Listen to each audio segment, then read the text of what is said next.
All right, it's 1 o'clock, so we'll get started in a couple minutes. Thanks for folks online joining.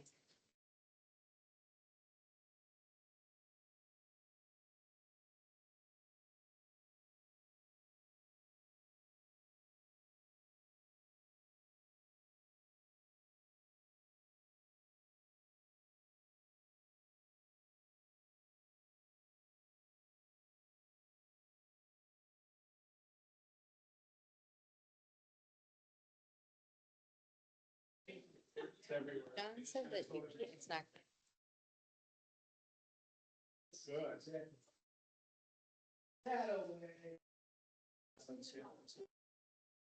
Oh, yeah. I took a picture.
Hello, how are you?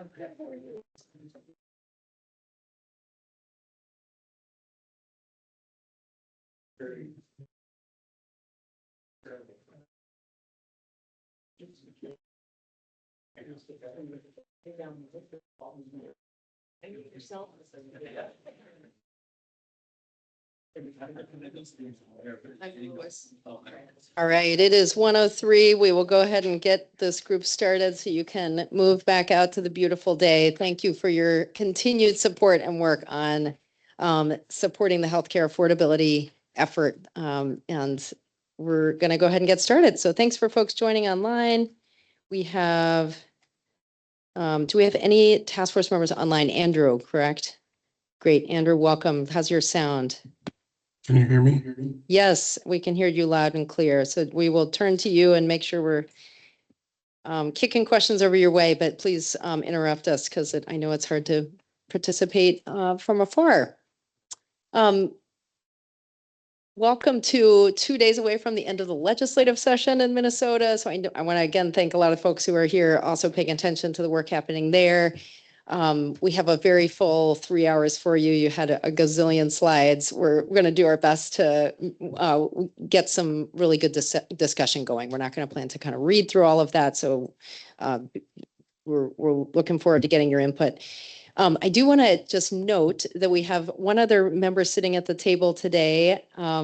Joel Beiswinger is, I want to announce him, and Gita Worcester, who's not yet here, but I think we'll plan to join at some stage.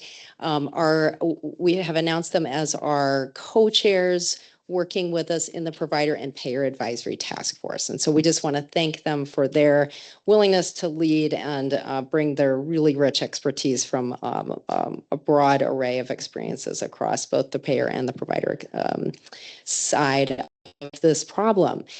And Joel and Gita, who I think will join at some stage today, will be sitting at the table today because it's nice to have a place to put computers and because you're part of the team. But I just want to make it clear that, just like our co-chairs listening into the Provider and Payer Advisory Task Force, this is really a listening role for them today. And they're just really wanting to hear this group's perspectives. But we are grateful for them to be a part of this. And of course, grateful to our co-chairs, Matt Anderson and Sheila Cascaden. So we'll be hearing from all of those individuals today. Let's see.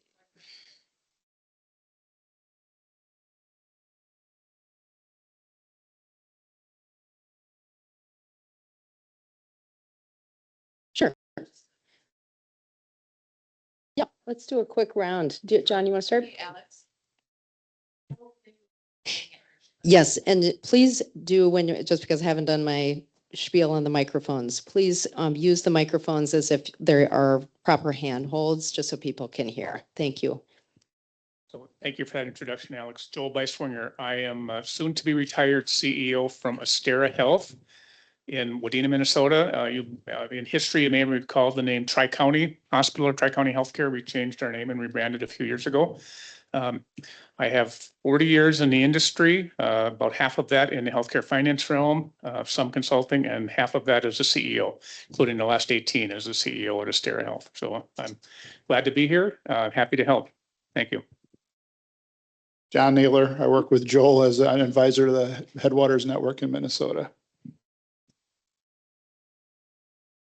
Marie Dotza. I am retired, most recently at the Minnesota Department of Health, but I've spent a career in public policy in the public and private sectors. Adam Janiak, currently working for Education Minnesota as a negotiations specialist. Justin Stofran, I'm the anti-monopoly director at Minnesota Farmers Union. Bree Ostrom, I'm the director of total rewards at Vesco Water. Mike O'Brien, I'm the benefit practice leader at Hub International.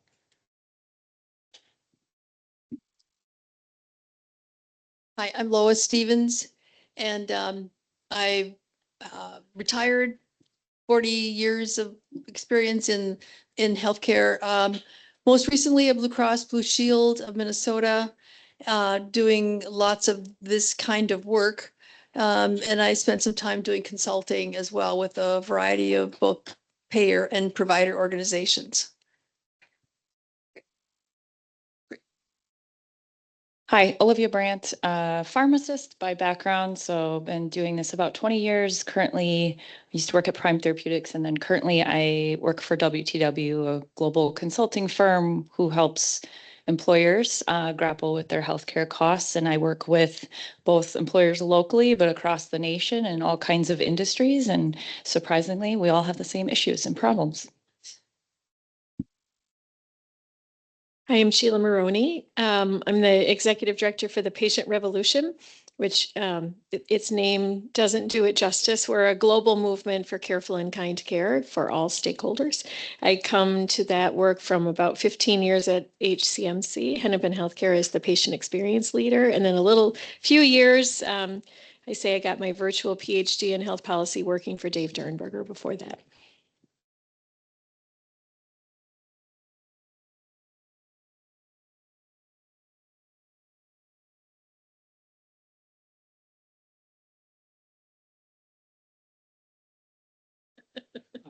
In addition, freelance consultant.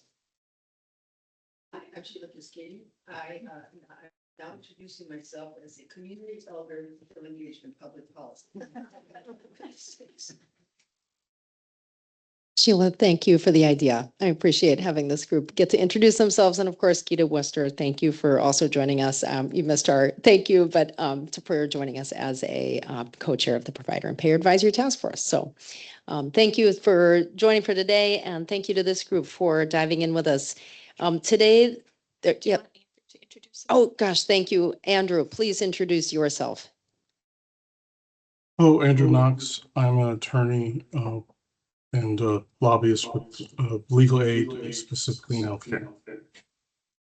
Andrew, thank you. Sheila, thank you for the reminder. Keep me honest here. There are a number of things on our list for today. And the first thing on the list is to review the group's objectives, role, the center's role, like how this group really functions in partnership with the Center for Healthcare Affordability. And the reason for that is because some really great feedback that we heard in April and in conversations with individual members and in groups of members since then. So I just want to show that I hope that this agenda kind of reflects some of that desire to just reconnect. I think this is a natural time to do that when this group is starting to get a little sharper with where you want to make recommendations and asks to the Department of Health to have a moment to reconnect with what the purpose of the group is. And so we'll talk more about, you will hear more from our co-chairs about what we most need to get out of that current first discussion. You'll also have a chance to visit and continue to define the policy directions that you named and started to even rank in April. And those two topic areas that you were really focused on then were the non-value added spending bucket of potential recommendations for research and policy development, as well as high and variable prices. And so you'll see that. And you'll also have an opportunity to learn more about two other areas that this group has named back in the winter as areas for continued research and policy development. And that's insurance benefit design and value-based payment as possible ways to make healthcare more affordable. And so lots here, but really what we're working towards here is this group making its first set of recommendations to MDH as of around June, and this like about a month away, where we're going to see this group say, these are the places where we really want MDH to pursue additional research and policy development. So that's really where we're headed. We'll take a break at about 2:30, I think it is, and so that's how we'll break up the discussions over the day. Bathrooms down the hall, slides will be available on the website. If you are having trouble hearing, we urge you to get in touch with us or tech problems on health.affordability@state.mn.us. Closed captioning is available. You can use the Teams function to add that, and the meeting will be recorded. If you are a member of the public in the back that would like to sit not in video, you can come up with my colleague Kristen, who is not in video. So just letting you know. And the last thing I'll say about the mics, just a reminder that I saw people passing them around. You can also just take them off the stand if that's easier. So appreciate your willingness. Last time, I think we had some problems with the mic. So this time I'm hopeful that we have addressed that, but we'll keep working on it. So the regrounding discussion, I'd like to turn to our co-chairs to just reintroduce this. And I'd love to know if Sheila, you want to start and just invite this group to think about what's going to be most helpful out of this discussion. People might wonder, why are we doing this now? So take it away.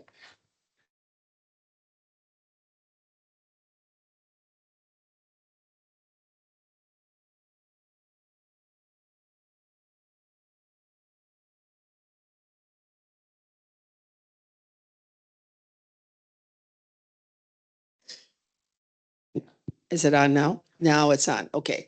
I've had a lot of opportunity to kind of think about where I am in life, actually. And as I've been thinking about that, I realize I look around this room and there's people I've known since the 90s who've been engaged in conversations about healthcare. I mean, Olivia, you're now, I think, the least experienced with 20 years of experience. So I think what happened to me when I joined this task force, it wasn't what I expected. And I'll just be candid about that. Because when you say the word task force, it triggers for me the memories of all the other task forces I've been on, where you are charged with coming back with a report, a set of recommendations, an analysis, research, analysis, report, recommendations.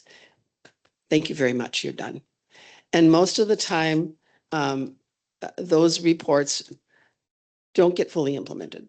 They sit on a shelf someplace, especially when I was in the legislature and they were part of politics. Now, Marie has also been, she was sharing some of the things that she's been looking at and her personal history of different reports that have come along over the years. And this task force, I came in with that mindset that we're a task force. And so that means we've got recommendations and we're going to have political action, but that isn't what we are. And I've had to really go back and look at the legislation that created the center. And what we are is an advisory group to a center on affordability within the Department of Health. And when you read over the statutory requirements about identifying data reporting, assisting reporting entities, so on, conducting background research, we are part of the public input process. That we are not a standalone task force reporting to the legislature. We are a group that's been convened to make sure that the Center for Affordability is grounded in real life experience that we represent, that has the good advice of people with many years of experience. They chose to make most of us many years of experience. Some of you are younger. And our goal is to help the center get established. This center is going to continue however long we are on. This is intended to be an ongoing resource for the state of Minnesota with nonpartisan research to inform public policy debates. So the center staff report to the legislators and to the commissioner. We don't really have that, but that doesn't mean we're not going to have influence. And that doesn't mean that the work that you do and your work, that you aren't going to carry forward some of the learning and some of the recommendations and some of the ideas that come from this group and from the payer and provider group. And so I think we need to, as we move now to make recommendations, we're making recommendations about how the center, the professional staff should focus its efforts and how we build the credibility and the power of that center. And I think when we take that look at it, this morning, I don't want to talk too long, but I attended, Wilder had their report on their compass points. I don't know if you follow that Wilder's research on compass points, but almost all of the ones that they highlighted were related to healthcare. You know, the share of Minnesotans who say that their health is good or excellent is declining. The number of Minnesotans who report having mental health distress, the dramatic decline, the uninsured rates has ticked up after years of decline. That 1 in 5 Minnesotans have delayed or postponed a healthcare visit, mostly because of cost. And then we think about those of us who are at the edge of the baby boomers, and we know that we are the cohort has changed lots of things over the years, and we're entering the expensive times of healthcare toward the end of life.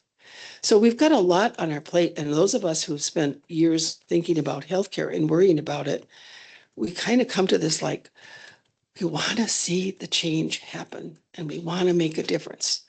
And I think as we do that, we have to remember we're advisors to the center. We want the center to be strong because they are going to carry on after we move on. If we build a strong center that has credibility, and we're part of building that credibility and that capacity for the state of Minnesota. It's a little bit different than making short-term recommendations. We're building capacity for the long term. So those were my thoughts in the last month as I was thinking about this group and the role that we play. And I think, Matt, did you want to say something as well? Well, I'd begin by saying you can imagine how humbling it is to be co-chair with Sheila Cascade, and she really echo and emphasize and applaud all of her comments. The other thing I would say as sort of a challenge for us is that healthcare costs, we were just looking at some of the old reports that Marie had found in boxes in her garage or something that dating years back, and that Sheila Maroney helped produce some of those. And we were remarking how similar the issues are. Similar is too weak of a word, how identical the issues are today as they were 30 years ago with respect to costs. And so the challenge for the center and for our task force is that it's a little bit like boiling the ocean. There's so much. And so as we do our work, or the challenge that I would lay out is trying to figure out how do we come up with recommendations for the center that are sort of, that they have the capacity to actually be able to do or to be able to move forward. So if we come up with 14 areas of research, they don't have the resources to complete all of that. And so I think from our meeting last time, as we start to winnow down, I think that exercise is really fruitful, but also to be thinking about that it is an ongoing project, and things that we don't maybe prioritize right away aren't necessarily going away. They just aren't the first things out of the gate. Thank you, co-chairs. I just wanted to open up for any quick quick or longer reflections on just, are there questions coming up from this? John, do you want to start? To Sheila, thank you. I thought that was a very good summary and context of what we're doing. So I think last meeting, I was bringing up some ideas that really focused on affordability for certain groups. And this idea of long-term success of the center, clearly here to support the center and its efforts, puts a little different spin on kind of the issues that we should be focusing on. So as I was going through the pre-read and the materials, I was kind of sifting through what are the long-term issues that we want to maybe get some more data and analysis on, as opposed to short-term fixes for certain things. So if that's consistent with what the center's vision is, which I believe it is, that was helpful context. So thank you. Lois, So is there a vision for a longer term focus on mind this? using the mic a little closer? I'm sorry, I'm going to be sticky about this. Thanks. Is there a vision or thought for this task force as we sort of meet our original term? If the center is a long-term focus, is there a task force, perhaps a reconstituted task force that continues to provide that kind of public input? Yes. So this, Lois, you're getting at the purpose of the center, which is to continuously, in perpetuity, study cost drivers. What is driving healthcare spending? It's the fishbone diagram. If Marie wants to do a little show and tell at some point, she's like, no, I don't. But there is, there are a lot of different causes, a lot of different drivers. And so continue to study those drivers. That's our call to action. And it is to convene stakeholders. And so we do envision this group as being the inaugural task force, the provider and payer advisory task force being the inaugural provider and payer task force. But we imagine that those task forces will continue in different iterations. The job of these two groups in partnership is to set a course. So thank you for calling it out that yes, it is likely that these will continue in different formations depending on the needs of the center. Something else. Yeah, sure. So I think that one thing so I agree with the compliments to the chairs for how you've restated, or maybe it was always stated that way in the first place, but you refreshed our understanding of why we're here. And I welcome and embrace that, being part of that. I think one thing that could help us is if we keep going, you talked about the center in perpetuity, studying and understanding and advancing policy recommendations for healthcare costs and how to change slow or change the trajectory. But I think it will be really important for us to keep the core purpose of all this at heart and in mind, because if you look at that fishbone, you could chase, I don't know, there's 50 components on that diagram, and you could chase every one of those 50 and still not be able to drive back to the core. And the core is that the heart of care, or the core of care, is in the patient and clinician relationship in its many forms. And it has taken many, many different forms, especially over the past 20 to 30 years. But that people want access to a healer, to a person who's going to help them address their needs in a time that is often reflected in an unfortunate circumstance in their lives. There's both value in prevention, of course, but people really want access to care at the right time, in the right place, with the clinician who is skilled to care for them. And so I think if we just keep focused on that, and then think about what are the components that are preventing that from happening. And a huge bucket is affordability. Another big bucket is perception of value. Value as in, is it worth my going to get care in that environment?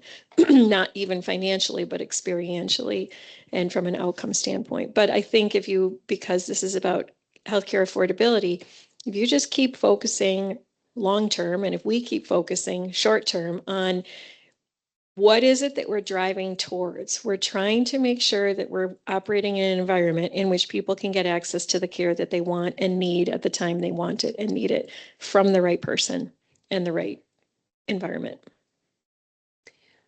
I think that's right. And I would put an even sharper point on it. And I will do this in a couple of slides ahead, but that we are both focusing on the individual patient experience as you're getting at, and it is hard to keep that in mind when you're talking about things like market oversight of consolidation in the market, right? And so your point is well taken there. And so we are talking about that experience of an individual and whether or not they're going to be able to get the needed surgery without facing bankruptcy, right? And we're talking about the total spending in the state and the fact that it is growing at a rate that is faster than any other economic trend that we look at. And so I'm asking this group to help us hold both of those things in mind, because you could choose to do kind of short-term Band-Aid fixes. And I've heard this group say, we don't want to do that. Does that still lining up, or other questions that brings up for others? Well, I just want to make sure it's not, to me, it's not an either or, Right. and I don't want to be misunderstood as saying people should be able to get whatever care they want. Mhm. That's not what I'm saying at all. What I'm saying is that people want to be able to, when they need care, and need can be, there's a lot of variety, a lot of variables on how that need is determined and defined. They want to be able to connect with the person who is going to care for them in the most appropriate and effective way. And so it's not about all bets are off, you get to get whatever care you want. So I don't think that's what you're saying, but I just want to be clear, that's not what I'm saying either. Yep. So I'm not going to go through in detail because you have you have them in your slides, but just you can see the materials that we pulled back together for this discussion about kind of regrounding, reminding us of what is the purpose of this group is all in service of, so that you can talk about the priorities that you started to raise up in April, so that you can then give to us some guidance at MDH and at the center where you'd like to see us pursue additional research and policy development. Like, what do you want the next phase of your work to look like as task force members? Which speakers do we need to bring in? What research do we want to bring in, et cetera? And so I just wanted to flash back up the objectives of this group. Just to remind us that this is kind of where we are. So there were a series of objectives that I think still reflect this group's work, but I think right now we're really in this important phase of evaluating options and recommending options for policy for Minnesota. And so to get there, I've heard this group really ask for additional meat on the bones, additional data. How do we compare these different paths in terms of dollars in patient pockets, in terms of impact on healthcare spending? In order to get there, we need to get a little bit more deeper into the weeds. And so we need your steering to say where to do that. I also heard in Sheila Maroney's comments a reiteration or recapitulation of some of the principles that this group laid out several months ago, back in like meeting 2. And so again, I won't read all these to you, but things like making sure that any sort of recommendations translate to consumer savings, not just system-wide improvements or system-wide savings, making sure that you're not just shifting around costs, ensuring that we're really talking about the implementation of the strategies. It's not just a really high level, lives in a report, never to be seen again, but there's an implementation plan. We have some ideas about who's going to do what, and there's recognition that there are trade-offs.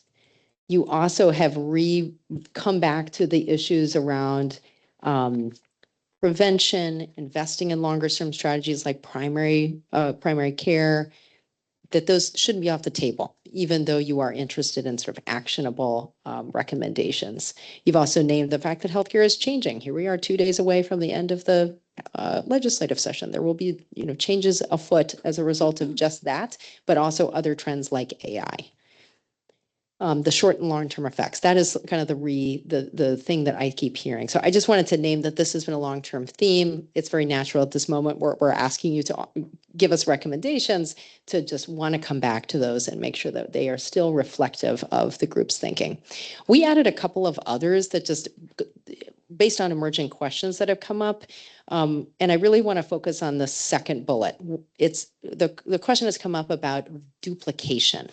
And to what extent is this group duplicating or coordinating and building momentum on other work happening in Minnesota to make healthcare more affordable. And what I would suggest is this group is really intended to build momentum. These are huge issues that are long-standing, broadly studied problems. And so we won't be alone in studying them. Prices, price variation, market consolidation. I'm looking at Justin. Like, there's certainly other leaders in Minnesota that are going to work on this. I'm thinking of the Prescription Drug Affordability Board, for example. That is really important that this group has some insight into. So we are taking that under our job to staff this group and make sure you have insight into where they are going. But we don't want you to think that it is duplication. That would be a problem if we were doing the same thing. So instead, it's really, we see it as momentum building. Are there questions coming out about that point, Marie?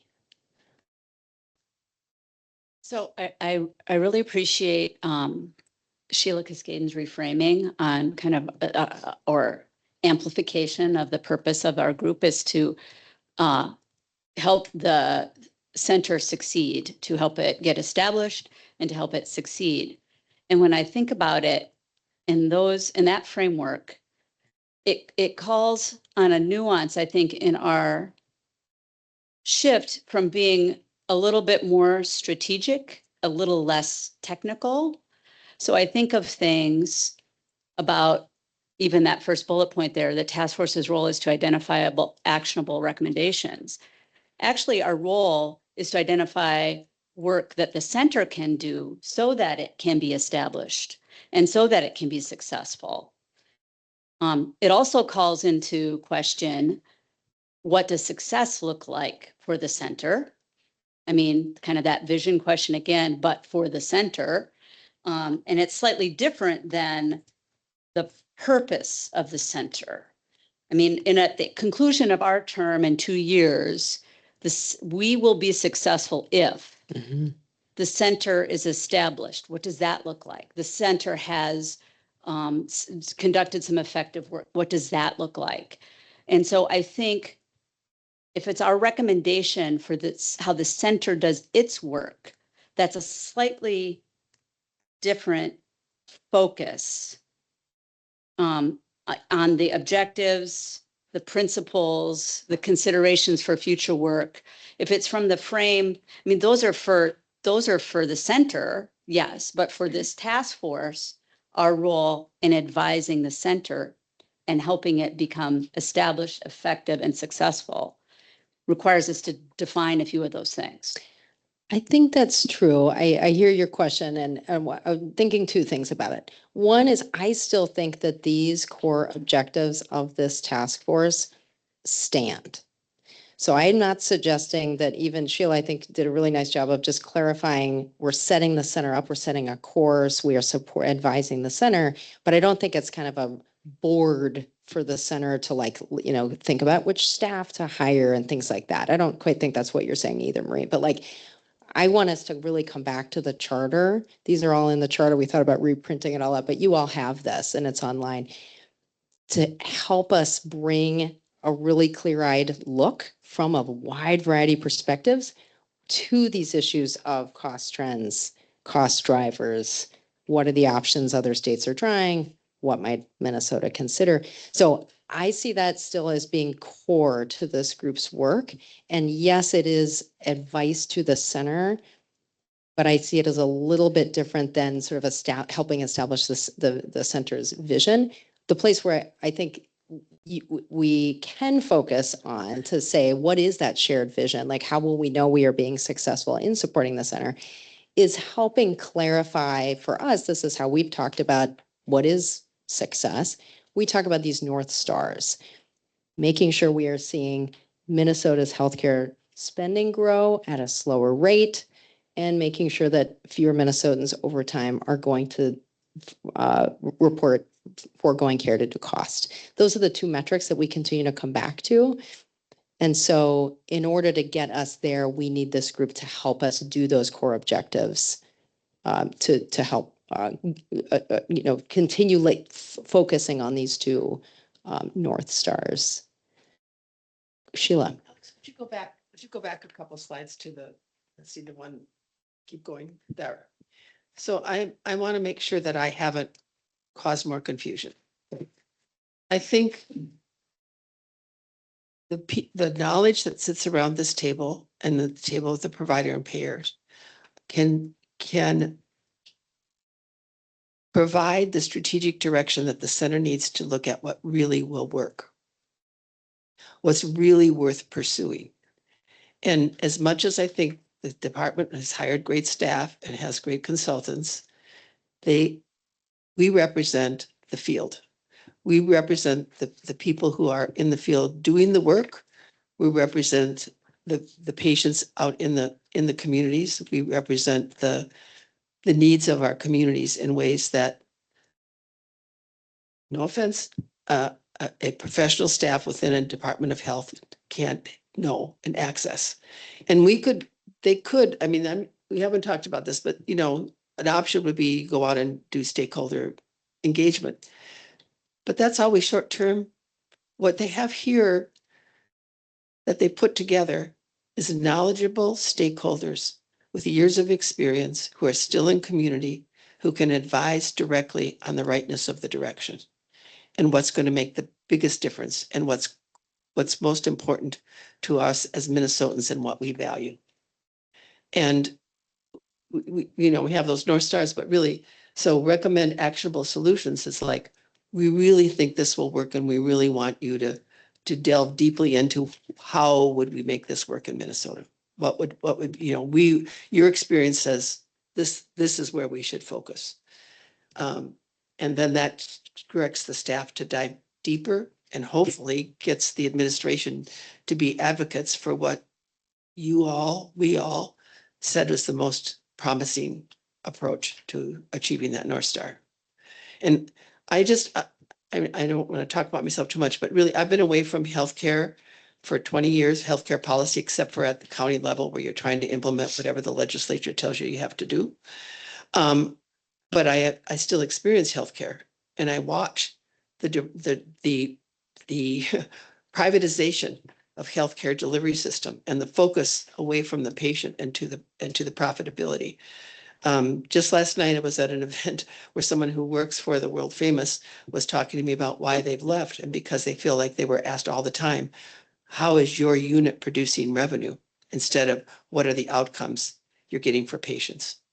And that change of mindset permeates the healthcare delivery system now. How are you producing revenue? Not how are you changing patient outcomes? And so I think we are a place that can help have the discussion that then chooses the topics that we think are going to keep us most focused on.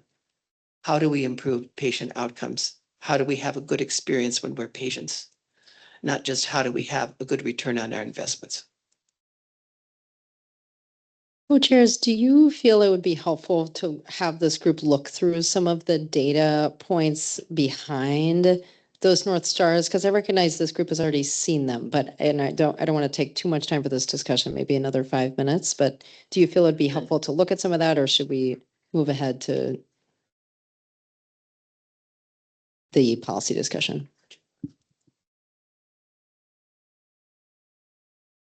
I guess one is I would open it up to other task force members, how much they want to go back. My recommendation would be to maybe send that to everyone to review after the meeting, but move forward with more of the content and substance of the discussion.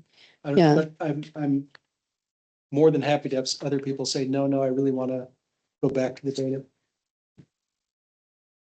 You all have seen these, but I just wanted to remind you of them, that they exist, that this is continuing to be the thing that we look back at and say, how much is healthcare spending year over year? I don't want to have a data discussion today. I don't think that's really what this group needs today, but I want to invite you to get in touch with us if you want to learn more about like, how are we looking at this? And specifically Stefan Gildemeister right here in the corner. Because we worry about it because it grows faster than other economic trends. So that's why these are in here, reminding you of like, what is those core data points that we look at. We also look at foregone care.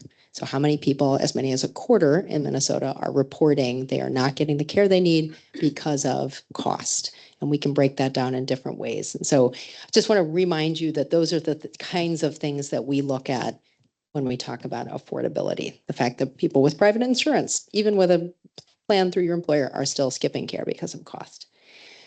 So before I just dive forward, are there just questions about those data elements before we start turning back to the priorities that you raised up in April? Because that's why I brought this back up. This group has really been narrowing in to get to some recommendations for MDH.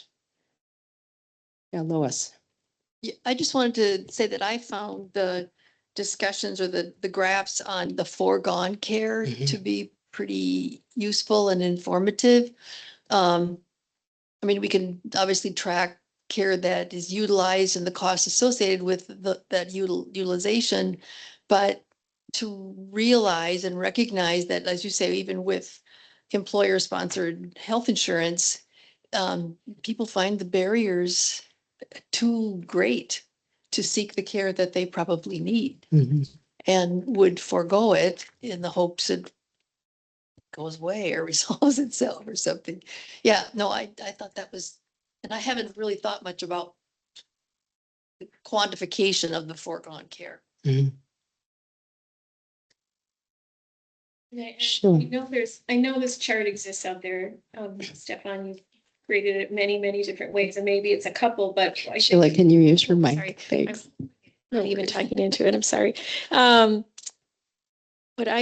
What I think we could benefit from is also the cost drivers chart or overview of sort of the proportionality of the cost drivers in terms of the overall cost, just the cost in a static manner, but also in cost growth. It can be high level, but what are the contributing factors that are the biggest drivers?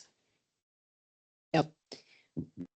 Thank you. And what we'll do, if it's helpful for this group, is just resend out some of those first slides that you saw, so first data points that you saw in the first meeting. It's been a while. It's been 6 meetings. This is our 6th meeting. So just be as a reminder, and that's kind of part of why we're bringing these back today too.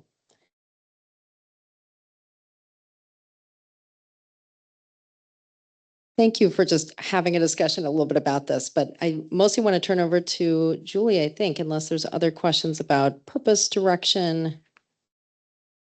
Really appreciate the revisiting. Thank you.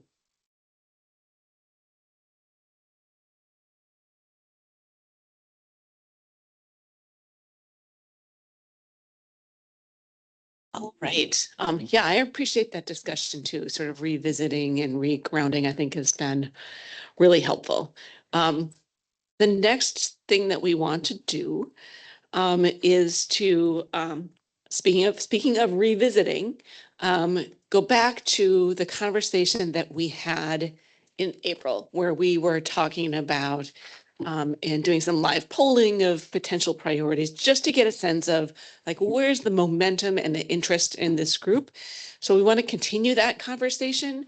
One of the things that we want to do is continue to identify questions that need to be answered, and also still keep talking about the policy directions that appear to be most promising. Between today and the next time that this group meets, we will have an opportunity to bring some of those questions to the provider and payer task force. So we're really hoping to sort of gather up some of those and be able to bring back some insights and perspectives from that group when this group meets again in June. So that's part of our goal for today. Just as a reminder, during our conversation in April, we were focused on the non-value added spending sort of bucket of options, as well as the high-end variable prices. And we did this polling exercise and ended up discovering that, in fact, there are a couple of big topics in those buckets that have a lot of momentum behind them. So in the non-value added spending, it was about increasing ownership transparency of healthcare entities, And then a lot of momentum around a whole big complicated bucket of things related to pharmacy benefit management and prescription drug prices in general. I will also remind you that we have shortened this language compared to what we were looking at in April. So there was a lot of words about like what those options could be. And I believe the full wording is in the deck that we sent out to you before the meeting, but we didn't want to, and I don't want to do a lot of talking at you today. So there's a lot of material on these slides, and do not worry, I'm not going to read them to you. And then we identified a few topics of high interest within the high and variable prices bucket. It was about market oversight, health insurance regulation, and commercial prices. So we're going to dig into each of those 5 things a little bit more today. And the way that we have kind of structured or like laid out this information for you is the same across each of the 5 things. And so, you know, we've got some text about why it matters. We've talked about that quite a lot.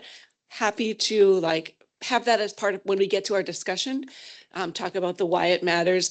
I think the piece about the current context for each of these is really important, to the point that Alex was making about not wanting to duplicate what others are doing, to figure out like, well, what does the landscape look like in this topic area, and how does that influence how we decide to proceed in our advice to the center.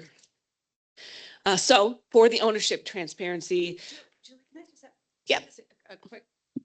a quick question about the change in the language on the recommendations? I completely appreciate where you were going with like, it was too many words to get a sense of it. I'm not sure I agree with how they have been shortened. Not that that matters, but I'd at least want to add a footnote for some of the things I'm not comfortable with on how it's been shortened. But if you'd rather just jump into this and then we can talk about what the actual recommendation is once we get all the extra context for it, that's fine. Yeah, I mean, I think we do want to spend more of our time in the discussion rather than the wordsmithing, like, yep, there's no one perfect way to do it. Maybe sort of like an offline, provide the feedback and some suggested adjustments or the footnotes or whatever. I think that would be helpful. Sure, and I appreciate that. And I just so you know, I see this as significantly more than wordsmithing, but I'm happy to have that conversation offline. That's better. Okay, and I think when we get to discussion, tell us like, oh, this is fundamentally wrong. It's you've taken what we said before and really changed the meaning in important ways. That is important for us to know.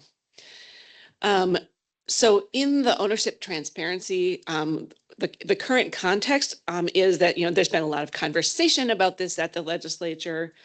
One of the other things that is important to know is that this is something that, you know, keeps coming up. So I think every hospital except for one in the state of Minnesota is a nonprofit. So we have not seen waves of private equity firms coming in and buying hospitals. That doesn't mean it's not happening with other parts of the healthcare sector. In fact, we have no knowledge or understanding of to what degree that's happening. But I think that a lot of the policy conversation in this area has been about preventing this as a risk more so than like it has already created a crisis, or at least there's not a lot of visibility to it. So the thing to know about the current context is there's been a lot of conversation about this at the legislature, but there are not really any tangible state level policies in place as it relates to ownership transparency. And that you're going to find that that's different. So this landscape is one where there has not been a lot of concrete things going on as opposed to some of the others. And then we've laid out for you, with continuing to use the ownership transparency topic as an example. So, why does it matter? What's the current context? What would the task force need to learn to kind of go deeper and really develop recommendations to the center? And in this case, it would be like, well, what do we know about this problem? Is it a measurable problem? Which factors matter the most? Here, is it the actual ownership? Is it management control? Is it the real estate? I mean, it's a complex area that we have not even scratched the surface of yet. And then the question would be, whether the information gap that we have is about, do we just need to shine a light on what's happening here? Do we need to regulate the practices, or both? And so those are the kinds of questions that we could dig into, either through research between meetings, through asking the provider payer task force, or bringing outside speakers, something like that. And then the fourth set of topic that we're bringing to you today is just a little bit of perspective on like, what might it look like to pursue this area if the task force decides this is an area that we want to keep working on, it's a priority. As Alex said, or Sheila or Matt, like, we can't do 14 things, right? So how do we figure out what are the most important things? So that's why we're bringing you this information about, well, what might that look like? So it could be something about clarifying which ownership or control arrangements matter most, defining what kinds of ownership structures should be reported, or something that should, be a trigger for additional scrutiny, and then sort of recommending how transparency should be used. So I'll stop there. Any questions about like the way that we've laid out for the task force's consideration and discussion, kind of like the four key ways of thinking about this issue before we go on to the other four topics? Justin, you look like you have a question. Yeah, and this might either be also a conversation either offline, or maybe this is appropriate for when we get into the discussion. And I apologize to sort of maybe pull us back to the last section, but seeing this list kind of made me realize that the question I wanted to ask, which is, just for sake of hypotheticals, so say this ownership transparency piece is something that we as a task force decide, yes, this is a policy recommendation we want to prioritize. I guess maybe where I'm not as clear is like, what does that mean, and what sort of happens afterwards, and what sort of does either we as a task force or the center or both kind of like do with that? I think I'm realizing that's maybe what I'm not fully understanding in terms of the kind of regrounding our role in this. And I apologize if that's clear for everyone else, and I'm the only one not paying close enough attention or whatever. But that I've recognized as kind of maybe my just like sort of big picture question. Yeah, I'll start, and then I'd invite our co-chairs as well to add. But as I was hearing Matt lay out, I think in his comments, we can't do all of the cost drivers all at the same time. Like, we can't focus on all of them all at the same time. And so we're asking for you all to give us some steer on where to design a set of meetings for over the course of the next 6 to 12 months. Like, this group has another, year and a little bit together. What do you want it to look like? And let's just call it even for 6 months. We don't have to like commit to the whole time, but like, where do you really want us to be staffing up and putting our research dollars and attention around? You can imagine, I don't know if it's working groups or technical advisors or bringing in additional voices. Obviously, there's speakers, that this group has talked about bringing in. But in order to just get sharper, we need to have some focus. And so part of the ask today isn't to like vote on these necessarily, but simply to say, okay, as a whole, yes, let's talk about them. And let's talk about them one by one. Where is the energy? Like, okay, big topic needs to be on the list, but not sure kind of where to start. Or maybe this one, there is some more sort of places to start. And so we want to name that. So that we just want to get a little temperature check on that from you all to help us think about how to staff and put our research resources behind for you all. Do you want to add to that? I want to make sure that I'm understanding your question. Is your question really about what happens with whatever recommendations? We're talking about how we guide staff to delve deeply into the research to formulate a cogent recommendation. Is your question really what happens when that's done? Where does that go? No, I think it's I think it's more maybe it's just better understanding the process of, and again, I not at all my intention to slow us down in limited time either, as I'm sort of like thinking through this in my head. But I think I think that, Alex, your description sort of helps in the understanding of like what's the okay, so our purpose isn't necessarily to just like come up with a list of recommendations and then there's a a report or a list or something like that. I think it's helpful to understand it as like this is helping helping guide for the research. I guess maybe the thing that I'm like struggling with is the purpose of kind of the back and forth nature of giving you guidance on what to dig into and then sort of coming back to us with what you find, and then kind of is our role just to continue sort of providing like feedback or guidance on that, or is it eventually to sort of take all of that research and kind of come up with some definitive list of recommendations? I think that's again, your comments were really helpful, Alex, I think in thinking through at least maybe some of the shorter term next steps. I think it's that interaction between this task force and the center based around recommendations, as opposed to giving you sort of guidance of like more like operational guidance or something like that. So I don't know if that helps sort of answer your question, but I think it's really important that we ask these questions now and be clear about our purpose and how we're going to work together. And so don't apologize, because I think, like I said early on, I came in here with a set of expectations and this isn't what I expected. And so I'm learning what we are, and we're creating it. And so if there's a little bit of lack of clarity, this is the ideal time for us to get as clear as we can and to continue to learn and work together. So I don't feel you should apologize, because I'm having some of the same struggles you're having of how do we work together? What's the purpose of this? When the recommendations are ready, what happens next? Those kinds of things are legitimate questions.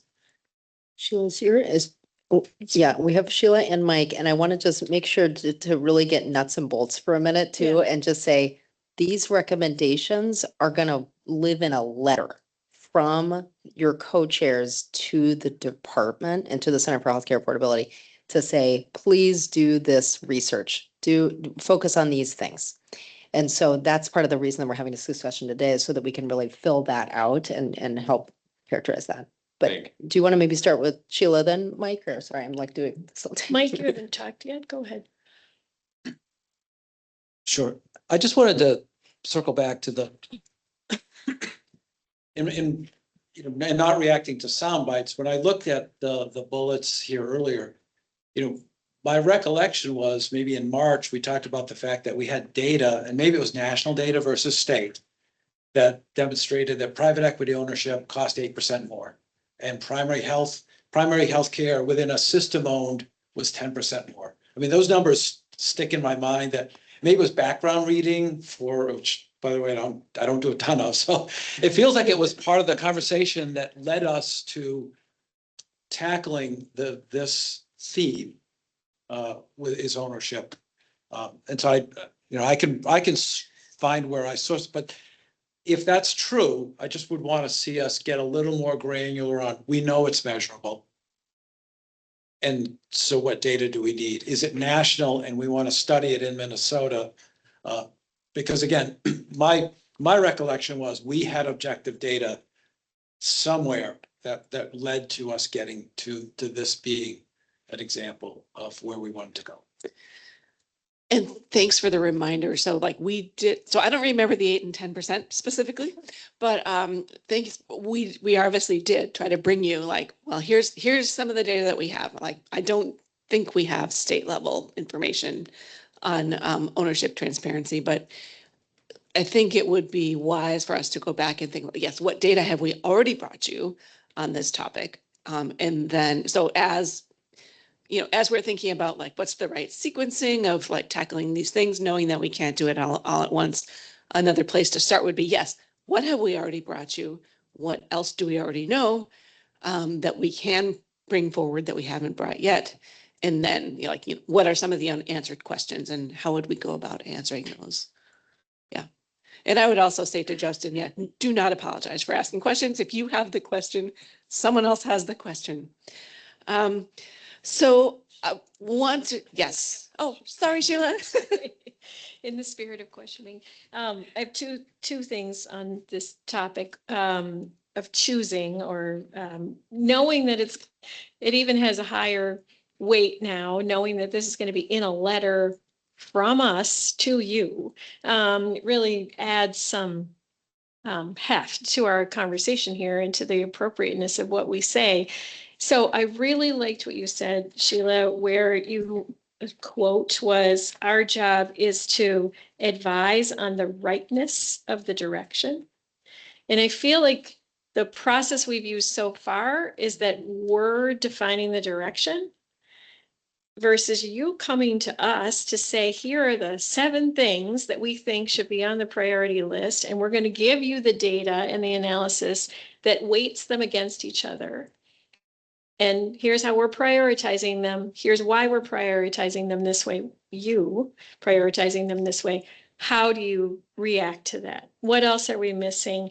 What will the general public think about this? If we are indeed representing the community, then the question to us should be, is this going to play in Peoria or in Gaylord or Duluth? And rather than, this feels a little bit backwards to me.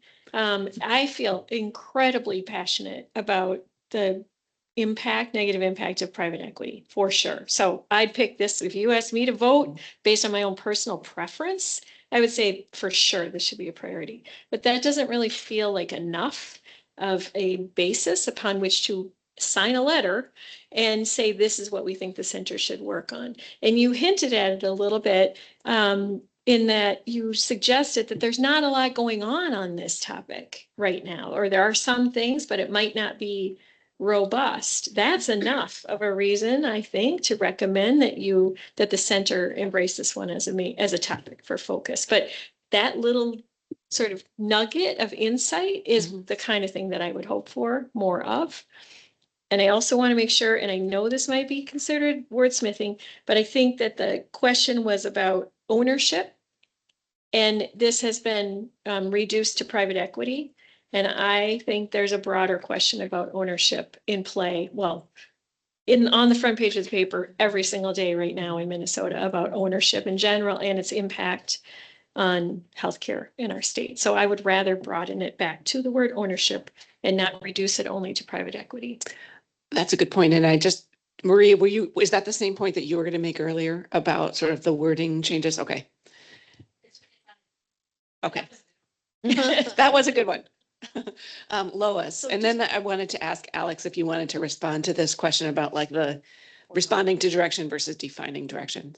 So just to kind of clarify, using this as an example of a potential recommendation, are we then saying ownership transparency is important? We need to understand it. We need to advise that a process is created for gathering information related to ownership, be it nonprofits merging or coming together, or outside private equity coming into the state? Or is it, we want to make a definitive statement, we're opposed to private equity. We want the legislature to ban private equity purchases. I mean, how far along the spectrum are we going? I think we haven't defined it yet. And so I think Sheila, you were asking about have we reduced this to private equity, or is it really about ownership? And I think what you're getting at is things about is consolidation in the marketplace and the fact that we have increasingly opaque understanding of how owners of an entity might influence prices. And so I kind of think of those issues as being sort of tied up in multiple ones of these priorities that this group has named. Like I'm looking at strengthening market oversight to promote competitive markets as being very related to that. So I'm hearing that comment and thinking about how we might want to, we don't need to be um, stuck with the ways in which we at MDH recapitulated what we heard from this group in the brainstorming exercise. What I'm hearing is maybe we reorganize these a little bit to better reflect the conversations to date. So we're appreciating that. I know there were some comments, and I also just want to note the question about the reactionary. And I want to also just invite Matt and Sheila to comment on this too, because one, I'll just say that that back and forth has been really important as a state agency to be able to have some public input to inform that, so that, we can't really take a stake in some of these in that way as a public agency. So it's really important that we have that public insight into like how to make that, set that direction. But Matt and Sheila, is there anything else you wanted to say about that question regarding just the reactionary element and also how you see that changing? I don't have a comment to make. Well, I think I see others that want to jump in the conversation. I think it will change. I think going back to Lois's question, I think it will change as we learn more. So there's going to be wherever you begin the research where we say, hey, we're really interested in this, go find stuff. Then when you come back and say, this is what we found, we might say, oh, this is a nothing burger. There's just nothing there. There's not like, or we might say, wow, that really fires me up. And I think we should take a position. Absolutely not. This can't happen. Not in our state, Minnesota special, whatever it may be. That's the iterative nature that I'm expecting, is that we're going to react to what we find, but we don't know what's there yet. So I don't want to get ahead of the data and the evidence and the research that may come from one of these topics. Yeah. I agree. I think as I look at making decisions or recommendations to you, we have a North Star. You said it's grow at a slower, more sustainable rate on spending. So you must have some goals, an idea where this is going. As I look at all of these, it's like, what impact is this going to have on that cost curve? And if we believe that ownership has a impact on cost, we got to quantify it. To Mike's comment earlier, whether it's 8 or 10 or something, how big is this thing? Mm-hmm. And I think we got to ask the question, get more data to determine if this is something we should prioritize ahead of pharmacy and all these other ones. So I just keep looking at that cost curve and going, okay, we got to find something that you can take back that says, based on the data and analysis that this team did, we understand that these are things that can impact that cost curve. And so does ownership impact it? If so, how much? And should we prioritize this as one of the things we recommend to the center to push forward? So I'd suggest we need more data on this. Adam, and I also want to invite Andrew and anyone else who might have joined us online to please just jump in. So I actually can't see you if you raise your hand. So just interrupt us and don't be afraid of being rude.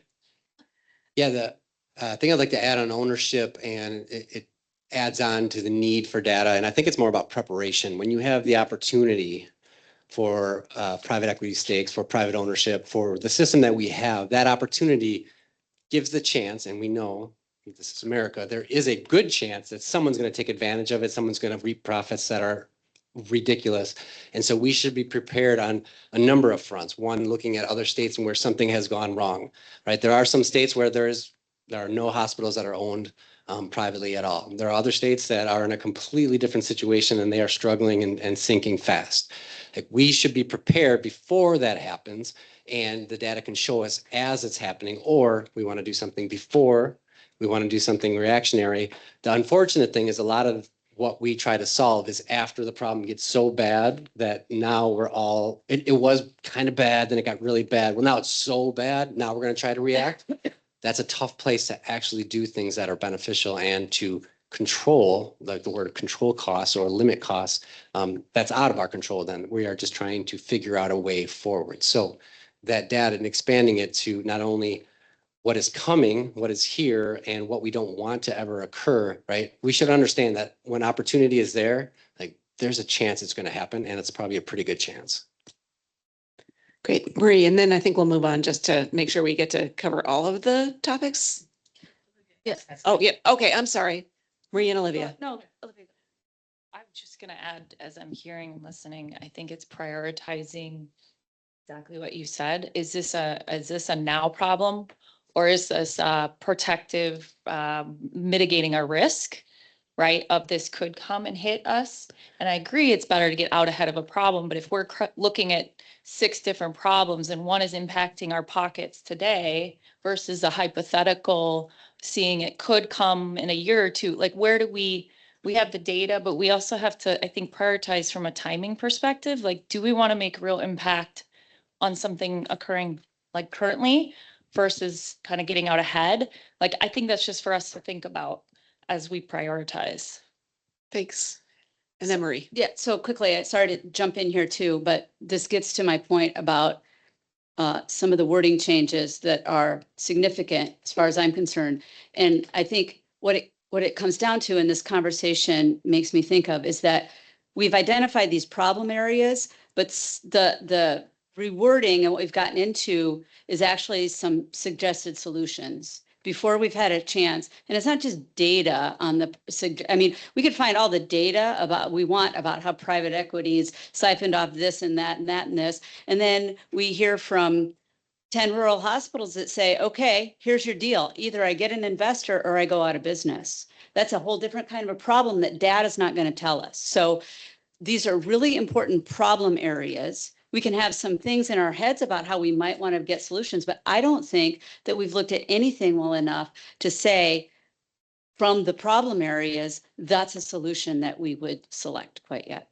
I haven't. You all might have it. Some of these things you are more keenly aware than I am, but for me, I'm not comfortable jumping from problem area to suggested solution quite yet. Okay, and I think to be clear, I don't think we have suggested solutions. It's like, well, here's some examples of some things that might be suggested solutions. But I appreciate your point about the concern about the sort of the rewording potentially narrowing too much already. So the PBMs and drug prices was another one of the areas that you all prioritized back in April. In contrast to the ownership transparency one, this one has a lot of stuff that's already going on. And that I think is a different kind of consideration for the task force. So we've got the prescription drug affordability board. We've got a prescription drug price transparency framework. We've got the 340B reporting. We've got all kinds of new federal regulations that are coming online. And then, so I think the question for the task force is, how do we think about all of those things that are happening and what we're doing in the context of those things, as well as like, how is it different from those things and not duplicative of them? But it is a very important problem. And it has certainly been responsible for driving a lot of spending increase. So I don't want to, I don't say that to dissuade you from going further down this path at this point. We have some examples here of, the kinds of things that the task force might decide that it needs to learn.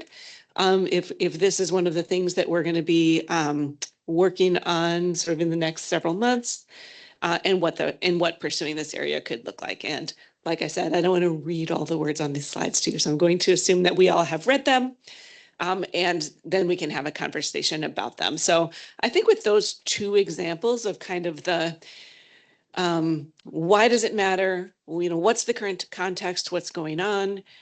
Some examples of the kinds of things that the task force might need to learn about in order to make recommendations, and then some examples of the kinds of things that recommendations could say.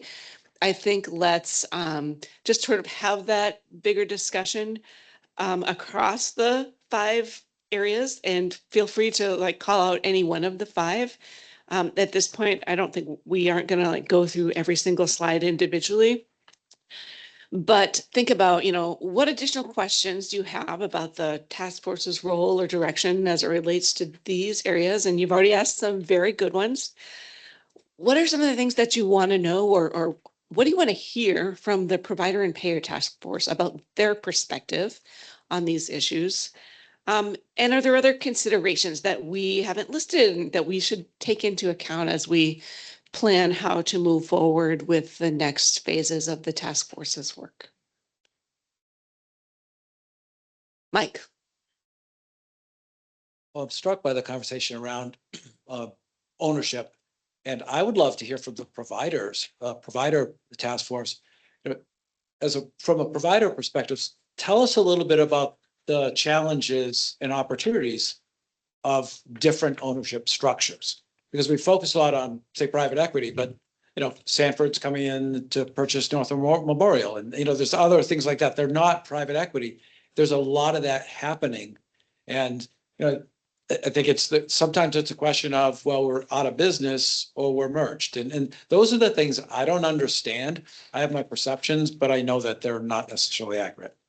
Yeah, that's a great example of the kind of thing that we can talk with the provider payer task force about between now and June, and then sort of bring back to sort of add deeper insight into this task force's work. So thank you. Olivia. I think what goes hand in hand, again, I'm making maybe a broad jump here, but this whole concept of vertical integration, I think has been leading to these mergers and acquisitions. So I think if we could get a little bit more granular, like what is it that's causing hospitals to not make money, right? Like, and then have to do those moves. And I keep going back to, well, who is making money? It's the vertically integrated insurance carriers, right? And so one of them sits in our backyard and they're probably one of the biggest ones. And so is there anything that can be done there? I don't know. But to me, I would look at who's making money and who isn't. Good question. Sheila. So I'm sitting next to a pharmacist, so I say this with knowing some risk being at her elbow, but I'm wondering about, so again, PBMs, if I was going to pick my two passion projects, it would be ownership and PBMs, but the way you presented them to us is very different. And I wonder if that's kind of the sorting hat for what we pay attention to. One of them was the ownership question, and expanding it to this whole notion of vertical integration. Is you described it as not as much going on. You used some other words, but basically there's not a ton going on. But then you switched when we went to the PBM question, you said there's a ton going on. And so why, I think the question I would ask back to you is, when there is already a ton going on, then what is the value add of the center taking it on as a topic, and our input to you taking it on as a topic, versus one where there's just not as much, and our collective value could be in advancing that agenda topic. I actually don't think of it as much as, I appreciate you calling out this distinction that we are maybe making.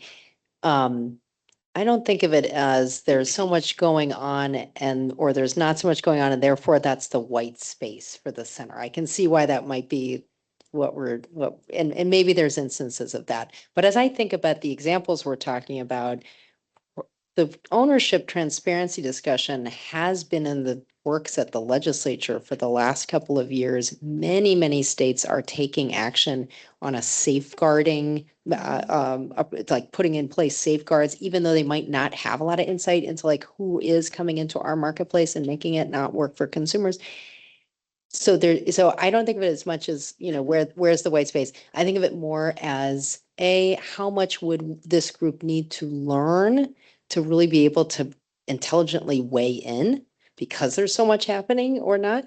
And two is, I've lost my train of thought on this, but I will come back to it. But I want to think about how this group can be using its time most wisely, given I know what it was. It was Olivia's comment about safeguarding against things that may not have happened yet versus taking action on problems that exist today.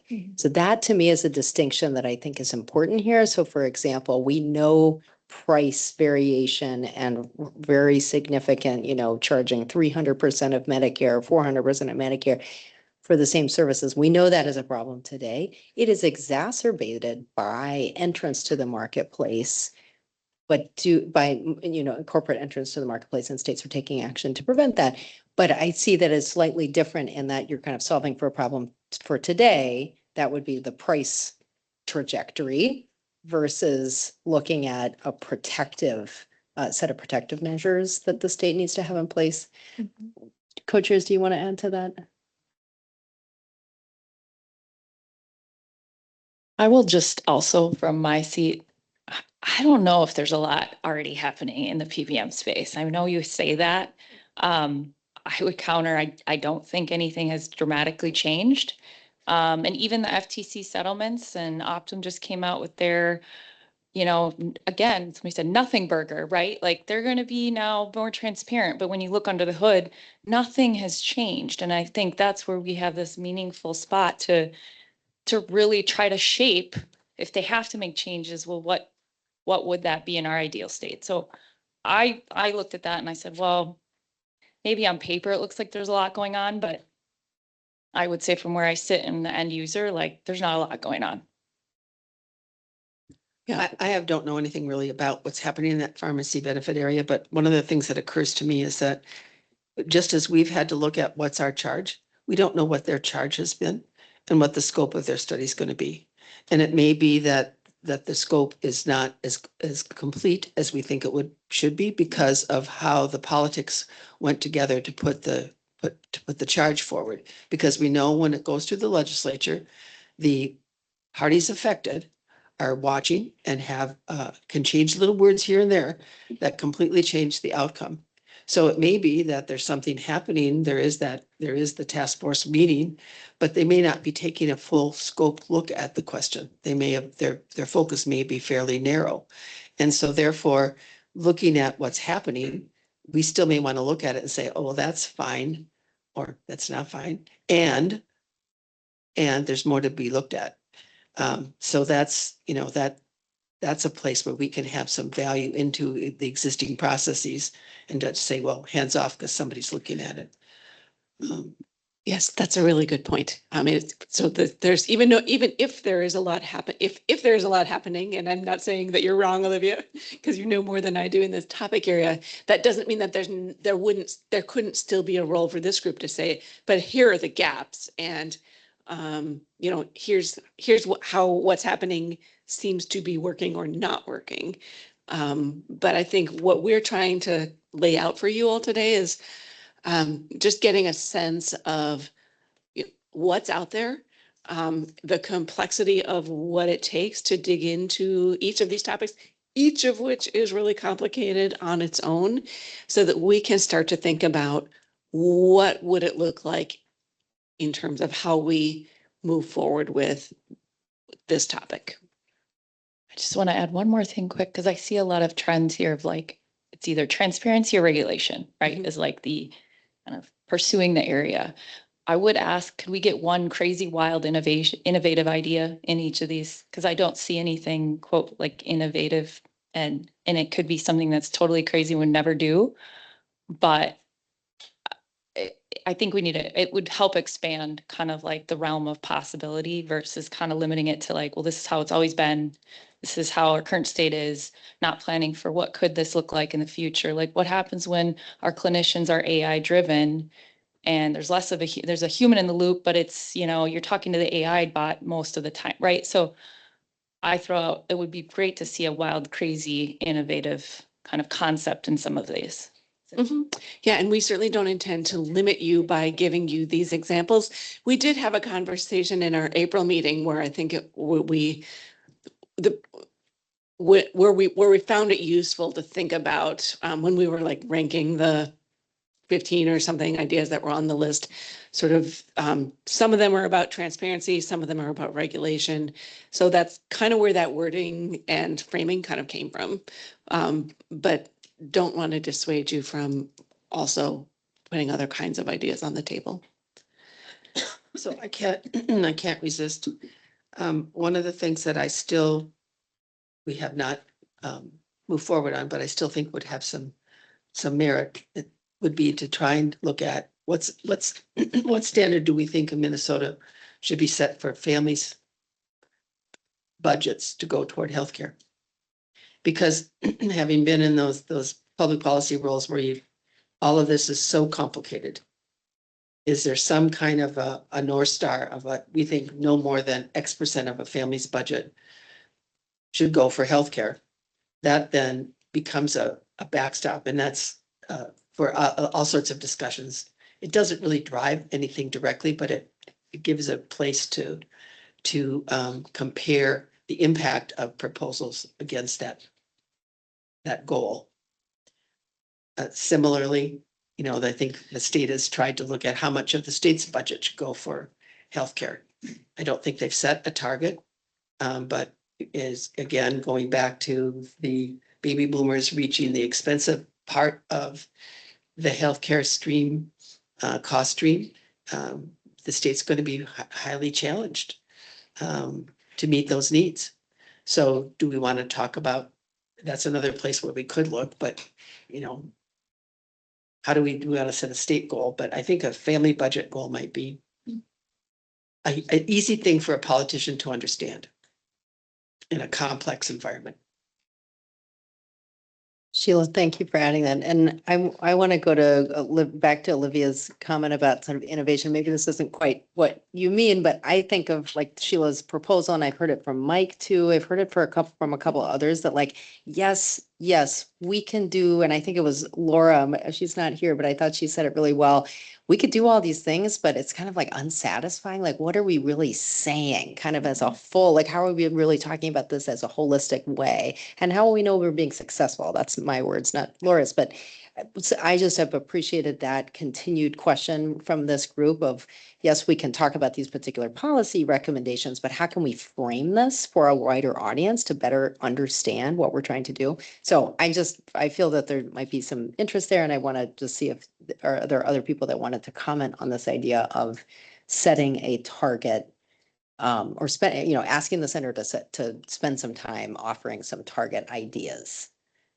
Not necessarily as a policy proposal, but just like as thinking about the future of the center and how we measure progress.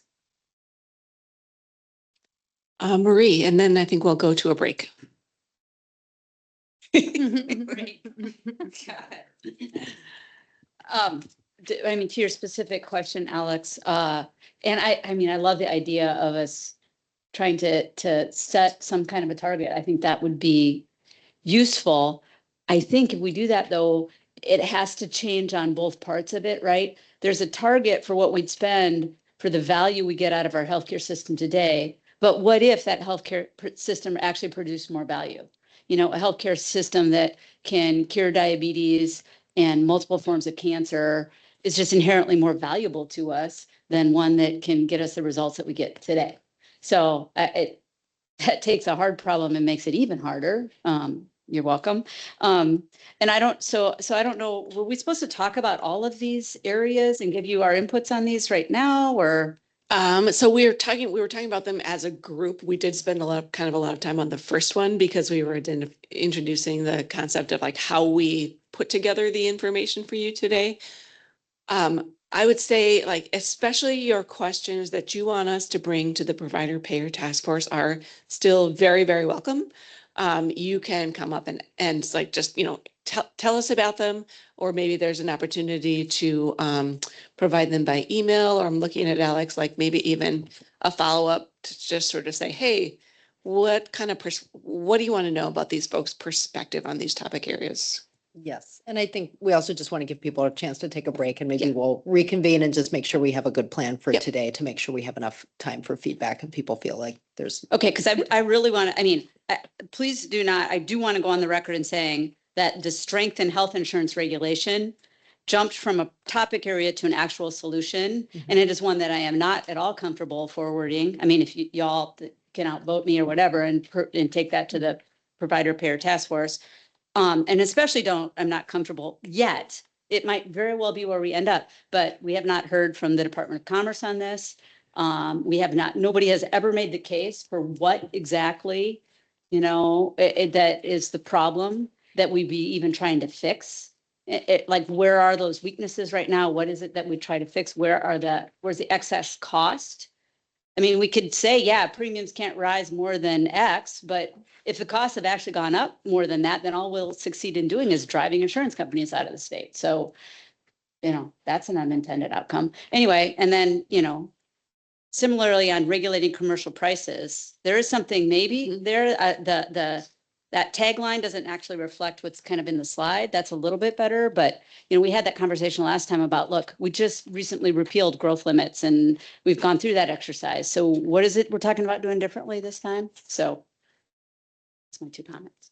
All right. Well, thank you. Let's take a 10-minute break, and we'll see you back here at, hard for me to tell, approximately 2:38.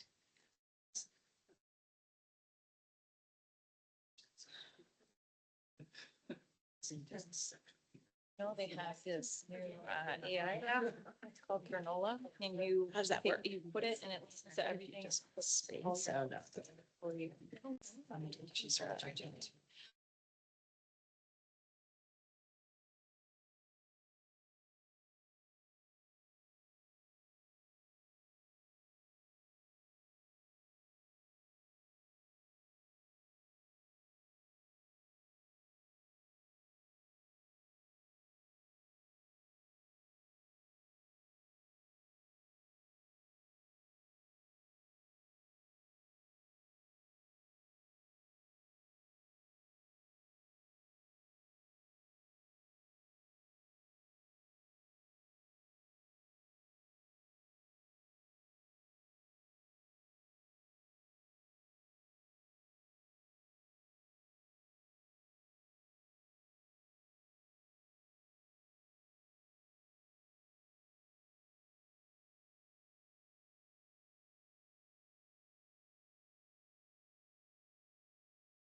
All right, hoping the folks online can hear us now.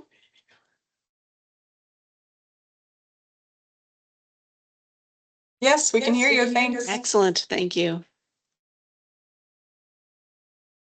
All right, everyone, let's get started.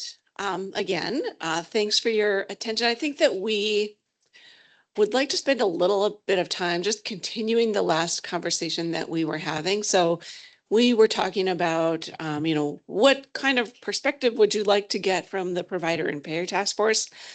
I think two additional things right now that are helpful. So the conversation that we were starting to have about how we labeled the 5 things and we're labeling them as solutions and not problems, I think is an important one.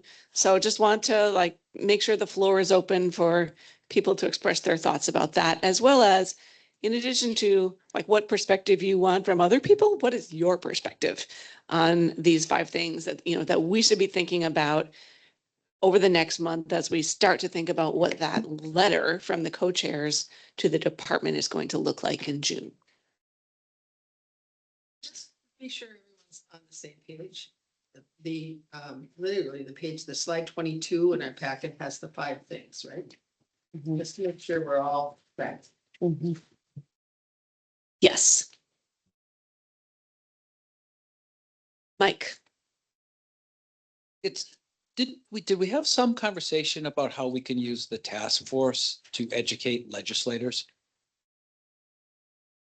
And I don't know that that shows up in here, but it seems I recall some of it. And then that might be a really worthy outcome of more subtly informing policy and impacting direction around some of the things we're talking about. So do you mind if I jump into that and see? Just okay. So this is sort of one of my, it's a strength and it's a weakness of where we are. Okay. If you read the language of the authorizing legislation, we don't have that standing. The center staff has that standing. The commissioner has the standing to report to the legislators. The center will report.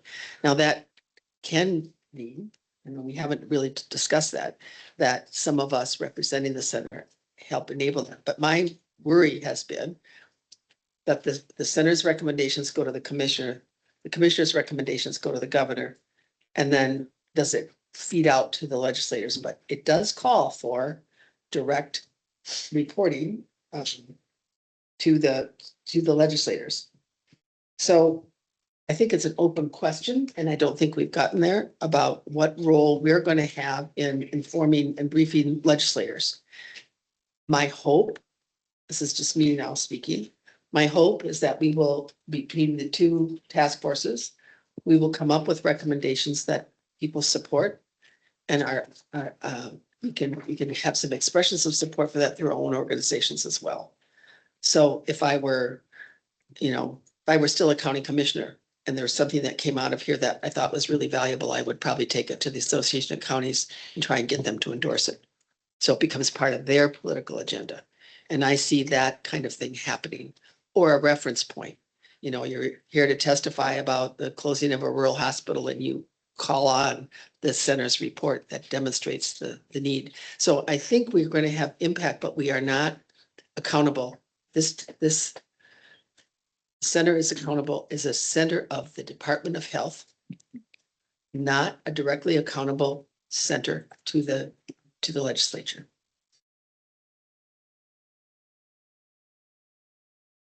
What did I miss? No, that's exactly right. And I will say that one audience of the letter, of course, it is to the Department of Health, but of course it will be public. And so the intent would be to use that as an opportunity to report out as one of those moments.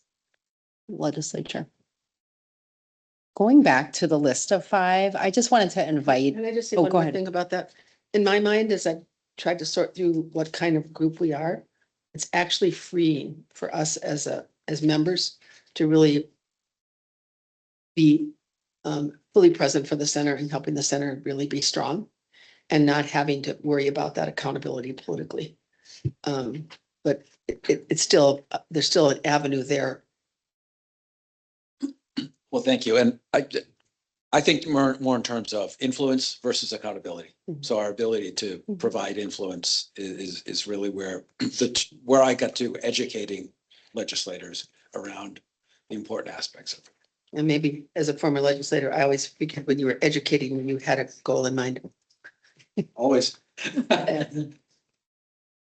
I want to make sure we just hear from a couple of people that we hadn't heard from yet. I want to hear, Andrew, if you had any perspectives too. I don't know, do you want to start or we can come back to you if you wanted to collect your thoughts? I mean, I've just been listening and I'm pretty much in agreement with the group. I don't think I have anything new to share. We had some, thanks, Andrew, and please do chime in. We had a series of interim conversations since the last meeting, and one of them, Bree and I were talking, we were talking with Bree just about some of the work you were doing, Bree, on pricing. And like just the point Olivia made earlier in the discussion about, is this about transparency or regulation? Can we kind of find other, like, that's not the only way to address some of these problems. And so I just am thinking about the connections that Bree, you're going to speak about with some of the price work that this group could do on like commercial prices and how the state might make inroads on controlling those a bit. But do you want to speak a little bit, Bree, about your points? Yeah, so I've been just kind of listening and I represent an employer, so I think I have a little bit different perspective than a lot of those in the group. And there's a few different things that sparked some thoughts. So Olivia has touched on the pharmacy piece. Pharmacy makes up like 60% of our spend on our medical plan, which was $14 million last year. So it's a big cost. And there is basically no transparency there with pharmacy. You get rebates and that's all you really know about. And all the prices are derived off of what that rebate is, not necessarily what the actual cost of the drug is. So I think there is a lot of work to do there. However, I also agree that there's more outside of just regulatory work and transparency work. Something that we're looking at right now that came to mind too with the capping or putting a cap on commercial prices. And there was a comment made about driving insurance companies out of the state. And I was like, let's drive insurance companies out of the state and everyone go reference-based pricing. So that's something we're actually looking at as an employer. And I think more employers are going to take their health plans into their own hands and stop using insurance carriers and start doing more reference-based pricing. And Bree, can you just explain? Yeah, so what that is? Yeah, so what that is, I was with a vendor just a couple weeks ago. And basically what they do, there's no network, there's no insurance carrier. They're basically a third-party administrator that will adjudicate your claims. But they will pay the Medicare rate plus 20%. And they're not going to pay more than that. So their example will be, let's say the hospital charges $5,000 for an MRI. They negotiate 50% with your insurance company, which brings it down to $2,500. The actual cost of that MRI is $280. So you're excited that you got a 50% discount, but that discount is a made up number that the hospital decided to bill. So there's no, the savings isn't that. It should be based off what the actual cost of that procedure would be. So it's something that we're really considering as an employer going into next year. Does that mean that you would switch from a fully insured plan to a self-insured plan, or So we're we're currently self-insured. We've been fully insured for the last several years, switched this year. So it is only available right now to self-funded clients. But who knows if that may change at some point in the future. I'll just add from a benchmark. I think we see not well used reference-based pricing, and probably less than 5% probably do it. But I think the reason is like interest for all the reasons you said. I think the issue we've seen in practicality, and it's just a watch out, is the patient gets caught in the middle and they have to navigate in certain cases that price difference. And so it gets really messy from the person getting the care is all I would say. Maybe it's getting better, but we don't, we've had a lot of kind of bumps with reference. Yeah, no, I agree. And I just think it's one of the things kind of emerging out there. I talked to a client of this vendor who's with a different provider that said it was absolutely horrible. Switching to this new TPA was wonderful. So I don't know that that's the answer. But I think it's not, like you said, it's not just the transparency and regulation that needs to happen. We need some like Yeah. big innovative idea to really shake things up. Yeah, and I'll just add in, once we get to the data, maybe this helps. I mean, in our data, we're seeing pharmacy, like you said, like if we're watching, where's the ball going? This is what I always think, like, what are we solving for? Maybe not today, but future state. And we're literally moving towards this. I keep saying this, a pharmaceutical-based healthcare system. So most of our spending, up to 60% already in some cases, if you combine pharmacy and medical specialty drugs, Yeah. just the drugs, it's 60% of the budget, right? So if we're going to focus our prioritize, maybe it's on something around that area, because that is where we will all be spending our money collectively, and whoever's paying for our health insurance, right? And so in my mind, I go back to that, and then I go back to the two things driving it. GLP-1s, like I can't, like if we're really just like, let's call it what it is, let's look at the data, but it's the cost of GLP-1s. And it's these high cost, rare cost cell and gene therapies. Like those are the two areas that are driving us from 20%, what it used to be maybe 5 to 10 years ago, to now 60%, right? So that's that to me, I'm like, that's what it is when we look at the data day in and day out for everyone. So Yeah, and GLP-1s aren't going away. You know, they're gonna start treating more and more things. And a lot of employers are not covering them right now because they're so expensive, but there's gonna have to be some strategies around how you start to cover them, because they're gonna come. Justin, were you looking to jump in? Okay, Sheila. So this might allow us to talk about the drug prices. There's a difference between cost and price. And I think that could be a useful thing for us to always keep in mind, that it is the price of GLP-1s that's driving to the 60%, not necessarily the cost of manufacturing them and delivering them. So that then gets to this high and variable prices category of topics as well. So there, those two, like you suggested earlier, there's, or I think you did, Alex, there's like multiple Venn diagrams represented right up there on that slide.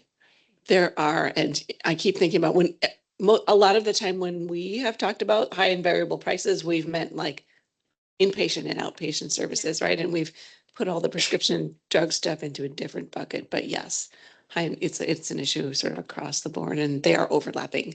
And maybe there's a way, maybe Stefan can give us a primer on this, but just to really be clear about, are we talking about costs or are we talking about prices? And I think there's a huge, that's an important consideration.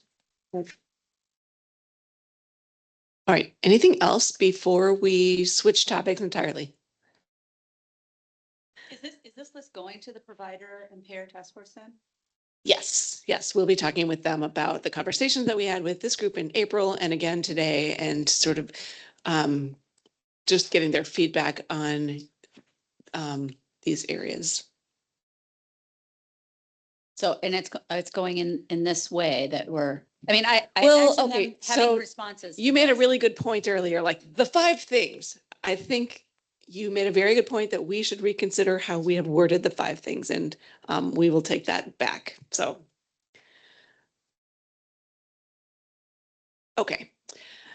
So like I said, we are changing topics entirely. I wish we had included a slide here, which we've showed you a few times. So if you guys think back all the way to December, we've done a whole bunch of like prioritizing exercises, but in December, we were doing our very first one, and we came up with 4 areas that were of interest: the non-value added spending, high and variable prices. So we've talked about those already today.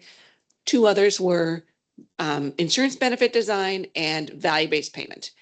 And the way that we started to tackle those other 2 issues, the insurance design and the value-based payment, was we first had a conversation with the provider payer task force, because those are 2 topic areas that seemed pretty well suited to asking them to help us set the landscape for this task force.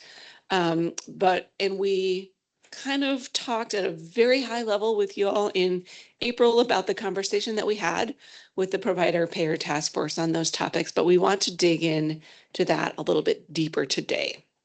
So, Alex, did you have something you wanted to? Okay, I thought you looked like you wanted to say something. So just to make sure that we're all on the same page about what we mean when we're talking about insurance benefit design and value-based payment, and I'll give you my sort of like quick sort of like cheater way of how I distinguish between those two topics. Like the insurance benefit design, I think of as the ways that we try to structure incentives about the ways that people seek care, like where they go, like, you know, do they go to the emergency room versus the urgent care clinic, for example. And then value-based payment is the ways that we try to affect affordability and outcomes and qualities through the way that we pay providers for care. So I think about them really as two sides of the same coin, except it's about like, whose behavior are we trying to influence? So insurance benefit design, you know, has a number of facets. So, you know, what are the covered services in this health plan? What are the member cost sharing? So that includes deductibles and co-payments, things like that. Access rules. So do you need to get a referral to get a certain type of care or not? So all of those things affect affordability, utilization, equity. They affect the degree to which people forego care due to cost sometimes. So that's just kind of the groundwork of what we mean by insurance benefit design. And it is important because we know that when people face higher cost shifting, it reduces their overall utilization, not just the stuff we wish they would do less of, it also reduces some of the stuff we wish they would do more of. So it's kind of a blunt tool in that way. So it can create barriers to chronic disease management. I had a conversation with my son who just turned 26, so he has to get his own insurance, which he has access to through a job, but it was about what's a deductible, like, you know, he's got like a $2,000 deductible. I was like, honey, I really, really want you to not get care because of the cost. So like, talk to me if you need something.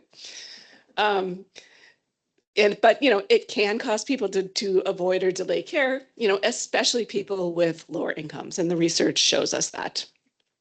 And so the idea that cost sharing is a pretty blunt tool and it results in some stuff we don't want, as well as some stuff we do want, is the motivation behind thinking in more detail about how we can use insurance benefit design to like just have more targeted approaches, right? So things like reducing copays for maintenance drugs for chronic disease, things like insulin, things that people need to stay alive and prevent expensive complications of a chronic condition.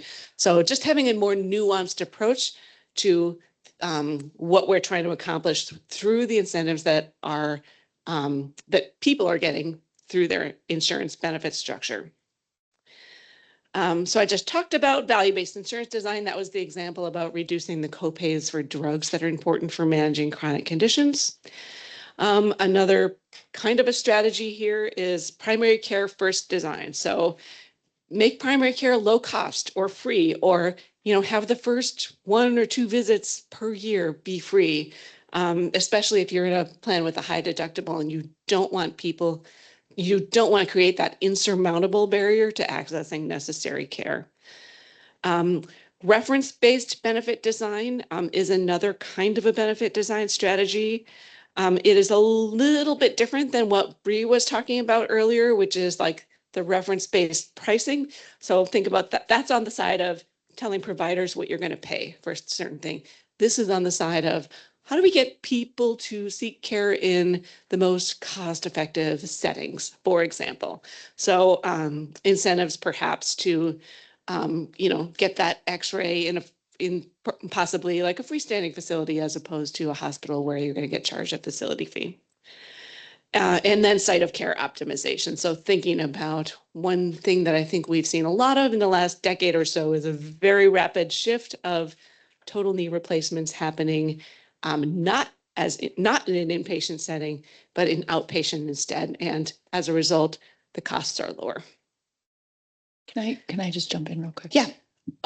These are great. So thank you for level setting all this. I think this is where I get into like, okay, but what else is out there? What else is happening? Because I feel like this is like 20 years of this and it's not moved the needle, right? And so I think of a lot of employers are thinking telehealth as the first, right? Right. You said primary care is no cost, telehealth as the first no cost, right? That's a newer thing since COVID. And that's a design factor. You've got new outside of a high deductible health plan, a copay plan. Now that we've got these new, I don't even know what they're calling them, but it's like Blue Cross has Coop and UHC has Surest. And it's basically like you shop for care, so you're not paying a premium. And then when you need the care, you know exactly what it costs. And then you decide, right? So those are now in the market and they're selling like crazy. And then there's like this third thing that's happening because of direct to consumer medications where plans are going, we're not covering it on a benefit design. We're going to offer it in a accepted group health benefit. Now, I'm not an internal ERISA counsel, but I know enough where they're subsidizing just medications outside of the plan. So I'm just sharing, like, we also have to broaden our thinking on like what is new that maybe hasn't been tried for or has been tried as we speak. And we maybe don't have all the data, but I think it goes beyond just that list. And I knew it's probably not an all-inclusive list, right? But I'm trying to think forward thinking of like, there's all these other things that have happened because of COVID, because of direct to consumer and what like the insurance carriers are doing. Yeah, and so yes, that was not an all-inclusive list, so I appreciate your bringing additional examples forward.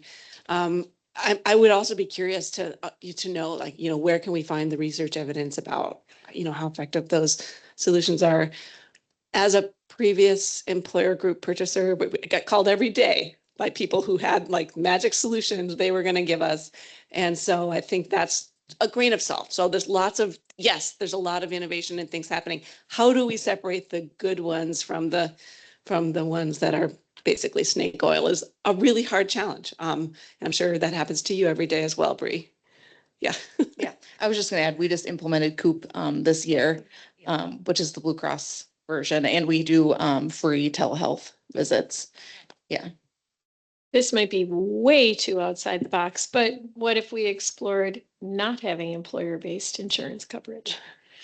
I mean, it's a very, very old dated model that is now 70 or 80 years old or more. And why are we still doing it? It's creating, it's obviously beneficial in many ways, but it's also creating tremendous strain.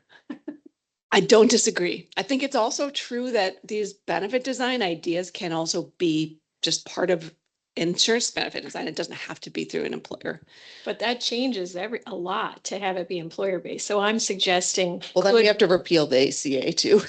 Well, I mean, are we going to go bold or not is a question, you know? So if we are thinking about the far out there, maybe we have a parking lot for far out ideas. I would put eliminating employer-based self-insurance as one of those far out ideas.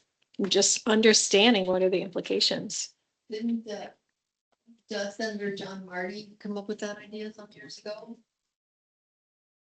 There's a whole big paper on that topic. Yes, it's one of those things that I'm looking over at Maria's like, yep, had this conversation many times over decades. So yes. What if it's like, There are no new good ideas. There are Yeah. no ideas. what's old is new?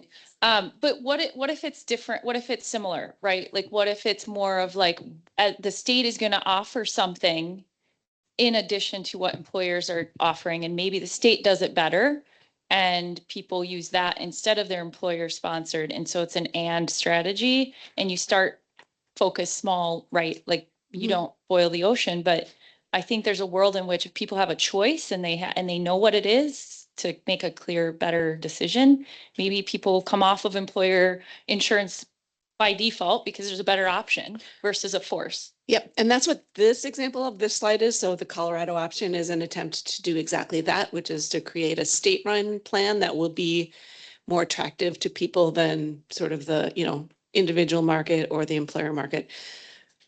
This has also been discussed extensively in Minnesota, and a lot. Well, there's a lot of, related to this issue, but one of the things has been the reaction from providers about, well, like, are you going to pay us Minnesota care rates for that? plan and like, how are you going to get providers to participate in that plan? So yeah, it is kind of like that. Yep. We've talked about it before. It does not mean you can't talk about it again. But just wanted to point out that that's one of the examples that we've brought to you all as sort of another way of thinking about insurance benefits. This particular example also reacts to some of the complexity that individuals experience. So the idea of a standardized plan where you don't have 75 permutations of what's the deductible and the maximum out of pocket and all of that is sort of like a smaller set of choices that is less overwhelming to consumers is another part of that. I skipped over one of the examples from Connecticut. This is, I believe, the state employee program where there are incentives, financial incentives attached to getting certain kinds of care. And in Minnesota, there has been this kind of incentive in the past. I don't think it exists currently, but these are much stronger incentives in this plan than I believe existed in the past in the Minnesota State Employee Plan. This CalPERS surgical procedure model is an example of the reference-based benefit design. So CalPERS is the state employee plan in California, has a ton of purchasing power in that marketplace and decided to say, well, for certain kinds of services, because they have to be things that you know in advance you're going to need them. So hip surgery is an example. We are going to decide that we are not going to pay more than X dollars for this kind of a thing. And, our members, you're free to go anywhere you want, but you're going to have to pay the difference if it's more than X dollars. And that does two things. It does change where people go, and it changes the prices that providers are willing to accept because they want to retain the business. So two kinds of behavior change happening there. And then the last, I think this is, it is the last example, is the Minnesota State Employee Group Insurance Plan. Julie? Yes. I'm sorry to interrupt, but do you know in California, has the CalPERS initiative changed the prices for other employers? Or is it just that I, as a hip and knee factory, say, okay, for CalPERS, that's right, 2,500, I'll take it. But for, car dealership X, I still charge $5,000. I believe it's the latter. So it benefited the employer that implemented the change. Because I think some of the research studies that have looked at the effect use the price that everybody else is paying as sort of the counterfactual. So yes. And then our last example is from the Minnesota State Employee Insurance Plan. One of the things that is very unique about this plan is that Minnesota has a tiered benefit structure. So, and it's based on the total cost of care of a provider, primary care group, but it's like all care that the person got. And what that does is it creates incentives for enrollees in this plan to choose lower cost clinics. We do know that it has a pretty powerful effect. I forget, it's like way back in September, I told you all I used to run this plan. Absolutely, it has an effect. Providers very, very much want to be in those two lowest tiers, and they will sometimes do a lot to get into those tiers, including the kinds of selective price reductions that Matt just talked about. And it influences enrollee behavior as well. So over 90% of the enrollees are in the plan are in the two lowest cost tiers. So this is an example of a benefit structure that's having impacts not just on the enrollee behavior side, but also the provider side as well.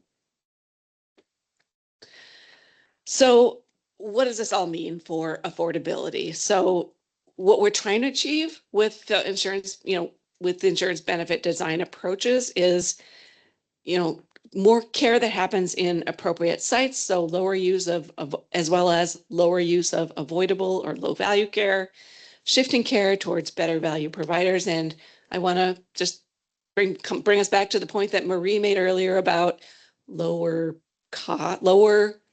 cost is not the same as higher value. One of the things that we heard from the provider payer task force about these kinds of, they're like, yep, these have some advantages and they can have some of these kinds of effects. You also have to think about how complex this is for consumers to navigate. And where, from a baseline for which health literacy is not particularly high for a lot of people. So it will take a lot of effort to educate people about this and make sure that they have the right information when they need it.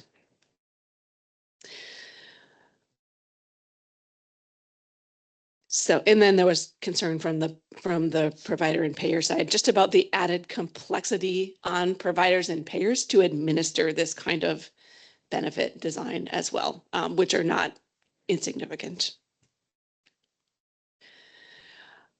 This slide, I wish we had labeled the title a little bit differently. These are not recommendations. These are examples of potential kinds of policies that could become recommendations that are related to insurance benefit design. So thinking about options to expand to how do we encourage the use of benefit designs that reduce or eliminate cost sharing for high value services? How do we encourage benefit designs that steer care to lower cost, clinically appropriate sites of care without creating barriers to treatment that people need? Thinking about those reference-based benefit design or similar approaches, how do we think about what the options are there? And where they should be applied. So as we talked about a little bit earlier, they have to be the kinds of things that you can anticipate in advance that you're going to need. So we're not talking about heart attacks, but maybe we are talking about things like hip and knee replacement surgeries. And then think about how do we just in general simplify benefit design for consumers? So how do we be more clear, more predictable so that people are less worried about, is if I get this care, am I gonna generate some kind of a huge bill that I'm not expecting, which sometimes does result in people foregoing necessary care. So let's stop there and just talk about this topic of insurance benefit design, your perspectives on this, questions about it. We are, right now, I think it would be best to have like the clarifying questions because we're going to talk about value-based payment and then kind of have the larger discussion about the two topic areas together. I have a quick question around, well, two things. Number one, in the employer world, I'm sure you know, there's a whole other side to this, which is premiums, right? And goes into, we have actuaries that go through and set an actuarial value to each of these plan designs and tweaking it here and there. What is that going to do for your premiums and rate setting? So I think this is one side of the entire kind of budget equation. And I guess where I'm going with that is employers like to have their optionality of creating what they think works for their workforce. And so I'm curious if we are doing this from a learning and education point of view, or if we are thinking that we are going to impose something to employers, especially that have a national, workforce. How would that even work? So I guess where I struggle with is like, what is the goal of knowing about this? Is it education based or is it actionable? And how would we ever fit in that space? So we don't have specific goals about like making people do things. I think one direction that this could go is to first of all, better understand like what are the impacts of these kinds of things and what are the reasons why employers choose not to do them or choose to do them or choose not to do them. And how can you just get better information out there? Alex, do you want to add to that? I'm remembering some of the original conversations that brought this topic to the table, and it was really about complexity. And it was about how much patients are feeling the looking at their benefit design and saying, I don't know, I'm worried about getting access to even basic care because I don't know what the cost is gonna be. I don't, and it was really about complexity. And so we sort of took that and said, well, what are other employers trying to both make sure that it's not, what are policy options, or what are options that employers and others are taking to make it streamlined in a way that's going to actually also save money, so that it's not just a question of, making sure that people can use more care. So I just wanted to make that connection back to why this is here. That's really what the group was asking for early on. Because your point is well taken, Olivia. Like, what would we do with this? Is it legislation that would require all employers to use some kind of benefit? Is it doing something with CGIP? Is it, you're right? I think that's what you're asking, is like, what's the outcome or what's the theory? Yeah, of because I change? think as it exists today, I don't think employers complain that they have benefit design choices out there. I think maybe it's just learning, maybe it is just learning what's working and what hasn't worked. I guess I struggle with the so what after we know that this is out there. What influence do we have over this? Is this something that we can impact? Maybe I haven't thought of it, but I don't see where we make an impact here.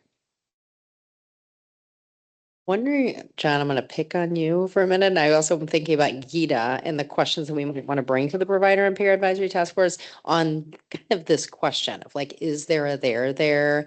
And I'm thinking about your experience at Medica, of course, but also like there's others in the room that could probably weigh in from an employer perspective, but I'm thinking of just wondering if there's a I there. have questions along the same lines. It's like, what can this group actually impact?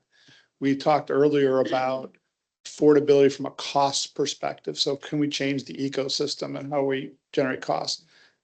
This gets to subclasses of people in terms of affordability, or price was used earlier, the charges. And I don't know, from a plan design, we can affect the Medicaid program in the state and how we design benefit designs. Medicare is pretty much a federal funded program. Maybe working with insurers, we can change it. Employers, we have ERISA plans that are self-funded, and then we have the fully insured. Maybe there's something we can do on fully insured and ACA plan designs. So this is all educational. It's great stuff. There are levers here to affect cost, but which groups do we actually have the ability to influence? And is this where we should be spending our time to really create that impact? As I keep getting back to your North Star, we have this, I'm not sure if it's a cost or a price line that gave us the numbers that you started with, but how does this impact that? And because we can do certain groups of people and really dig into the ACA plan designs, and is there something we can regulate from a plan design perspective? So I'm with you. I'm like, who are we trying to impact here with the plan design discussions? I'm wondering if there isn't some value in, maybe not as our recommendation, but in letting key policymakers know that the CGIP program really has reduced costs and that they've had a success there, because you don't often get pointed to successes. The other thing I'm wondering, and this is just out of the random, but would it ever be something to consider to allow small employers to to provide benefits through CGIP? Because it's cost effective. The state's the second largest employer, I think, after, so you've got a large pool. I mean, we were looking for things that were kind of out of the box, maybe put that on as a potential out of the box conversation someday in the future. But I do think that there's some value in and educating the policymakers about benefit design, and that they actually have had success with their own employees. Adam, I was hoping you'd speak up. Yeah, I was just going to jump in. Just thinking about the different groups out there. Obviously, there's small, large employers. There's the individual market. We have the state employee group insurance program, which is up there on the screen. But we also have cities, counties, and all of our schools and other entities. And there currently are some options out there for pooling, whether it's through state programs, whether it's through options through cooperatives, or state law actually allows some groups to pool together as well. And so when we talk about this and thinking about that, we're making recommendations to the center to bring forward to like give options and for people to learn from. We have to think about all these different entities. And right now there is actually a bill that would create CGIP for the schools that is out there and has tremendous support in some areas. And then other folks are looking at it like, well, why would we want to do that? And answering that question of why this would be beneficial to state, to taxpayers, to educators, to all that thing, and to possibly to cities and counties and to other groups, because there are lots of other also non-public employees or those that are not classified as public employees that would like a place to go. And what are those options that are out there? And plan design isn't the only thing that makes that option happen or not happen. But when we talk about why is the big obstacle that we come up on a lot of times, and understanding why CGIP is structured the way it does, why it's beneficial in the way it operates, why some folks are like, I want to maintain my choice, even it's more expensive to do it this way, but I want to maintain my choice to be able to do this. Or why is the high deductible narrative that we've like sunk our teeth into in Minnesota and lead the country on is actually causing more problems than actual solutions, but we keep doing it. Like we keep going down that path, right? So I think understanding plan designs, I think we're a long way away from everybody having one plan design being said. If we're going to worry about things happening, that's not one of the things we have to worry about as mandating 3 plans that are going to be out there for every Minnesotan. We're far from that. So we do need to make sure that we investigate all the groups, understand the systems, and if there are good systems to share, and you look at Colorado, that was about the individual and the small markets. CGIP is about a large 53,000 employee group. Like, how can we duplicate this or take what's good from it and apply it to other places and or just share it clearly with other places? I think that's vital to what the center could do.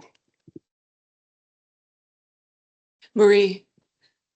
Yeah, on this one, I almost wonder if, kind of to piggyback on Sheila on the big idea and hearing all the complexities that we just talked about here, I wonder if one of our ideas, maybe a future thing too, far out there, but could be to talk about like, what's the best possible case for how much money could be saved with a completely different financing system? You know, so we could be agnostic whether it should be single payer or CGIP for all, or, you know, picking a Blue Cross runs the world. I mean, we could be agnostic on that to try to stay out of that debate, but just to give, I don't know, the commissioners and public policy and legislators a sense of the scope of what would even be possible. Because I mean, I think you stated in one of our earlier presentations, you know, healthcare financing isn't going to administer itself. So there is going to be some cost associated with it. But let's just say, you know, are we in the ballpark of 10% of the total healthcare dollar or 30% of the total healthcare dollar? I mean, what would it, like a legitimate study that shows like this is what it would be? So is the juice worth the squeeze on that, and which direction will we go? And it might, I don't know how that would dovetail into the single payer study that's coming out, or anyway, maybe there's something out there just on talking about where's the cost to be saved in a completely different financing system if we were to come up with one. Matt, and then I think we'll move on and we can come back to this again at the end. This is in the wild, politically unpopular idea category. So, but getting to the ERISA self-insured market, cutting out some complexity.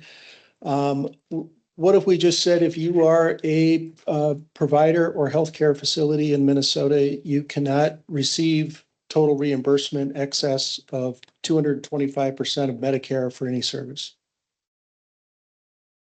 And then we aren't regulating ERISA. We're saying we're regulating the providers. We're not saying you can't negotiate your rates. If you want to negotiate for 218%, 215%, because the payer is going to drive more business to you and that's worthwhile, okay. But we're saying, you know, 225% of Medicare seems like a pretty fair price at the end of the day. And we're not going to let you charge us more than that. So the state of Vermont has enacted exactly that. It's not the 225%, but it is taking that approach, which is about regulating what providers can accept to get around that ERISA problem. Exactly. It's still an implementation. So nobody knows how it will work or how they'll figure out what's the right level that's not going to drive all the providers out of business, but it's certainly worth watching. Sheila, did you want to jump in also?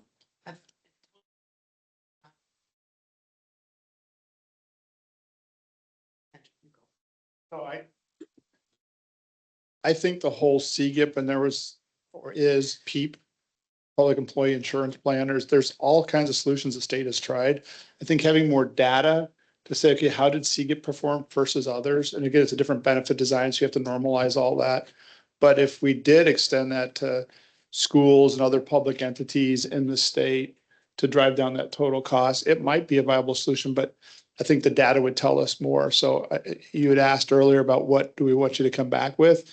If we pursue this, I'd say a deeper dive on the CGIP and its performance vis-a-vis the market in general to see if there's something we should pursue in expanding the coverage there. Great. I would just add in how long, I guess, over time, right? Because for VBID as an example, I have a client, I have people who've had that and it worked well in the beginning and now 10 years later, costs are not going up, outcomes are not getting better, right? And so I think the time that that's been able to impact, because we do see when you implement something radically different, costs go down, right? And then how do they normalize over the next subsequent year or two? I would just want to throw out another radically crazy idea because I guess we're all doing that now, which I love. Yeah. And this is, I guess there is a precedent, but Louisiana did a kind of Netflix type model with drugs, right? So they did it with Hep C, different model, but they just basically as a state bought it in bulk and everyone got it at no cost, right? And so they took that investment.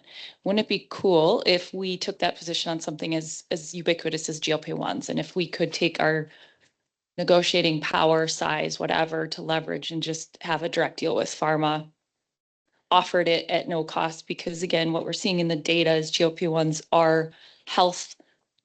There's dramatic health outcomes for people who can be on them and stay on them at the right price point. Right. And so wouldn't it be cool if that was an offering? And I think that would help outcomes, but it also over time, there could be an ROI there if we creatively were able to negotiate a decent price. Sheila Cascaden, I want to make sure that you have a chance to make the point that you were going to make. I'm still on a different tangent. Mine is just a housekeeping issue. I promise it'll be simple. I'm, this whole insurance, we're moving into territory that I'm not as comfortable with, and there's a lot of acronyms being used. And I'm just wondering if someone, if Lise could tell me what CDIP is, and I might already know it, but I don't know the acronym. And maybe we can just commit to not using CGIP, not using acronyms, for everybody who's listening as well. That's a good reminder. Thank you. And Sheila, you are an optimist because I every know. discipline is full of acronyms. I see it now. Thank you. You already educated me. So here's the tangent I wanted to take us on. One of the roles I think that this group might advise the Healthcare Advisory Committee to do, center to do, is educate new legislators. This is an election year. We're going to have at least a third of the legislature change over. The committee chairs will all change next year. And think about how much we've learned as people who've been paying attention to healthcare for a long time in the discussions we've had.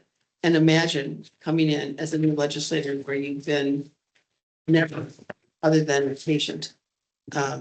Or maybe you've been a physician, but you're, so I just think that I've been encouraging, I just want to call out, I've been encouraging the center staff to think about, can the center offer a seminar of some sort for legislators? New legislators? Just legislators. Okay. New legislators especially, but legislators, because I think it could be very grounding and it would also raise the visibility of the center for the recommendations that it might ultimately make. So that's just a suggestion I've made to them, and I just thought I'd share it with you. All right, so let's move on to the value-based payment, which is the what providers get paid side of the equation of how we're trying to influence behavior. So just kind of as a level setting and background, when we talk about the fee-for-service healthcare system, this is like how you think about like the traditional way that providers have been paid. Like there's a negotiated rate and they get paid based on each individual service they offer, which we'll see in a minute is something that does not have incentives for us to think about like how do we prevent necessary care. We all talk about how we've sat on a lot of task forces over the years and decades. And I can remember sitting in one where there was a hospital system CEO who said, you know, I can get paid for a lot of money for a hospitalization for complications of somebody who has congestive heart failure. I can't get paid to like do the clinic-based care management for this person that's going to prevent that hospitalization. So when we talk about value-based payment, that's what we're talking about. We're trying to shift the incentives so that providers can get paid for doing the stuff that they know is going to work to keep people healthy. And the side benefit is that it also keeps costs lower. So there are different types of value-based payment models, and I don't know that we need to go too deeply into specifically what those are today, but we have, I'm going to show you this slide. So I'm going to go out of a little bit of order, but you can think of it kind of as a continuum where you've got like pure fee for service. And there's a lot of different kinds of value-based payment. One is like where you just start to pay providers for reporting quality metrics. It's not even necessarily about what the quality results were. You're just paying them to report it. the Medicare actually has lots of systems in place that just pay providers to provide the information about quality. Then you've got systems where the rewards are based on what actually was the quality.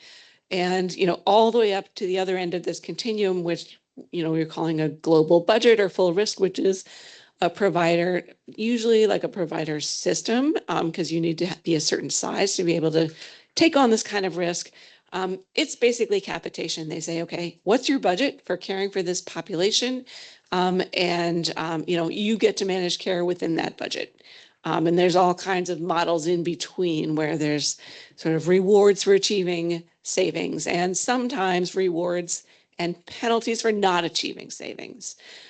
I don't think that the details of all the different value-based payment models are that important for this discussion today, but we did want to do the level setting and share the information with you.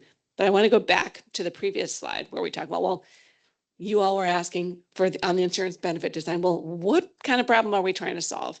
So it is this problem of the volume incentives where we're getting paid more to do a higher volume of services. We have fragmented care where like nobody's really accountable or responsible for things like avoidable emergency use, hospital readmissions, duplicative testing, doing that chronic condition management upstream where it's going to get better outcomes and be less expensive. One of the other things that the traditional payment approaches don't do is they don't really incentivize closing gaps in access or outcomes or patient experience or quality for that matter. And I've seen lots of examples of value-based payment models that can have an explicit focus on closing gaps for the populations that have the largest gaps in the first place. So you can put a value-based payment model in place and providers can be successful at it by like working on like the sort of like the easiest to reach populations. And I guess you're getting some improvement, but you're actually worsening equity gaps. And so you can also design these models so that there are incentives and rewards really for tackling sort of the people with the largest gaps in access and quality from the beginning. We wanted to share some information with you related to like, what are the elements of a successful value-based payment strategy? So talked already about financial incentives. There are other kinds of incentives, so non-financial incentives, certainly like publicizing which providers are low cost and high quality is one strategy.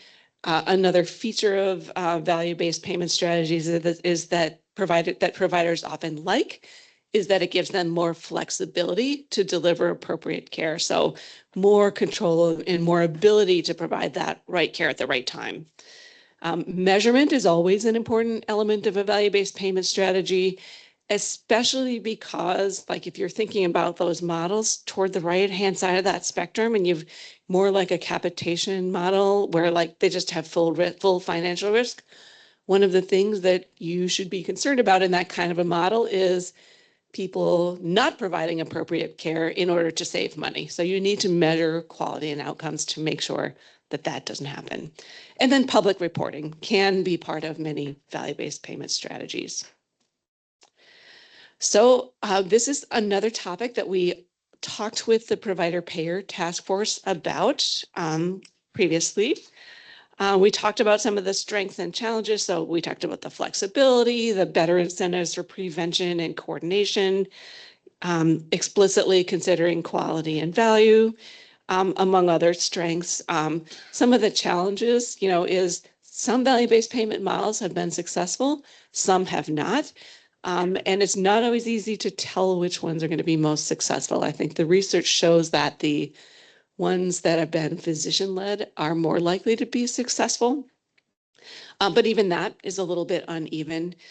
Certainly by creating sort of more complicated set of financial incentives, we're creating more administrative complexity, not less. Creates the potential for increased market concentration, especially if you're asking providers to take on risk. You need to be a certain size in order to take on risk. And I personally would say that is one of the drivers of the health system consolidation that we've seen over the past couple of decades is sort of the push to do value-based payment, and the need for organizations to get larger in order to handle that. So thinking about unintended side effects. Another issue around complexity is, concerns around patient mix and risk adjustment. You don't want to penalize providers that have sicker populations. You actually want to make it so that they gain more from being really successful with sicker populations. And then the last one is one that's kind of near and dear to my heart, which is about generating critical mass across payers. So we've got models that Medicare does. We have some models that Medicaid does. If all the payers are doing different things, no wonder we've had trouble sort of getting a lot of traction for these kinds of approaches. So conversations about what kinds of things can perhaps be, what kinds of like infrastructure that enables value-based payment, like quality measurement and transparency, are things that could be put in place, and what kinds of elements of these payment models are the sorts of things that each payer should do on their own. Could be a conversation to have. We have several examples for you, and we can talk about any of these, but I do want to get to the discussion. As the last thing that I will share with you before we open up to the discussion is just the feedback that we got from the provider payer task force about value-based payments. So they agreed that this approach could definitely help with affordability by supporting prevention, better coordination, more flexibility in how care is delivered. They also agreed that progress has been slower and harder than has been expected. There's a lot of challenges and common pain points. So access to timely information at the point of care, timely performance measurement. How do you do this in a context where you've got staffing and workforce shortages to start with? How can we expect rural and smaller providers to do this? And variation in the kinds of signals and incentives that are coming from different payers. I also want to talk, it's not on this slide, but I thought it was worth mentioning. It's a comment that Joel actually made when the provider payer task force was having this discussion, which was that it is a lot harder now than it was 5 years ago because of the because of the financial strain that providers are under. It is so much harder for them to think about taking these kinds of risks than it was before. And I think that was just super important. And it's something that has stayed with me. And we think about how is the environment changing? Where are we headed? I think that is an important consideration for this type of policy approach. How can we make it safe, really, for providers to do this when they're already so stressed? Again, these are not recommendations. These are examples of potential recommendations that the task force could make related to value-based payments. So think about how can we increase adoption of these arrangements with particular attention to the kinds of barriers that we already just talked about. And how do we think about reducing administrative burden for providers within these models, especially with an eye to the smaller independent providers. So those are just two examples of the kind of options that could be on the table. This is a little bit in place of, if y'all remember the day that we went and we put all the sticky notes on the chart, we didn't want to give you a blank piece of paper for this one. We wanted to really kind of give you a starter list. And so you all are welcome to add to these lists or recommend subtracting from them as well. So we wanted to open up the conversation. Alex, I think our plan was for MDH to provide some perspective, both on the insurance benefit design and value-based payments, offer the co-chairs an opportunity to comment, and then open up the discussion more broadly. I don't need to start necessarily. Do people want to open up with any questions? It looks like Justin was about to say something, maybe not. I guess I'm just wondering, and again, I also acknowledge I don't have the expertise on this that others do, but there's just a lot of this sounds like at least what my understanding of the managed care model is, and just a question of, I guess, just like a broad question of like, is there any evidence that this works? I think particularly if it's, driving consolidation, driving vertical integration, those are things we know drive up costs, not reduce costs. And so I just, I'm just curious on sort of any of the, I know it sort of sounds good, but just sort of any evidence that this is working, or that this is any different than kind of, I guess, the path we've been on for a while that hasn't seemed to produce much in the way of improved affordability, access, et cetera. Yeah. Justin, thank you. And I was going to ask Matt if you wanted to speak a little bit about just some of the model. You don't have to talk about the models, but just as I look through some of these examples that we're showcasing of like, this is what's worked in Maryland, the classic global budgets model, or these are some of these other examples of where value-based payment has actually provided some savings. One big question that came up in the provider and payer advisory task force was, to what extent do the savings really accrue to patients? Or is it accruing somewhere else in the system? And how much do we care? So that's one just way to think about that. But Matt, is there anything else you would want to say about just to what extent is this a status quo, or is there a there? So I would say that for proponents of value-based purchasing, what they would argue is the key distinction between value-based purchasing models and HMOs is that you are creating incentives for the providers as opposed to the insurance company. And that by doing that, the providers have theoretically more leeway and or more incentive to deliver the same or better results at lower costs. And when they do that, they benefit from it. So a little bit, sort of dumbing it down, it's like the employer that says, hey, we're over budget. If anybody has ideas for ways that we can save money, there's a bonus in it for you if you come up with something, and the person that comes up with something that saves $1.3 million gets a $40,000 bonus or something like that. It's a gain sharing sort of model, and basically a way of saying, if you, the provider, find ways to save money, you aren't just saving money for the insurance company, which is the way that the HMO model effectively worked or didn't work or whatever, but it was whenever there were savings, the savings were captured by the insurance company, usually not by the provider. And so this is a way of saying, hey, we're all in it together. We all want to share in the savings. So I think one of my criticisms of it is that the shared savings are usually split between the provider and the insurance company.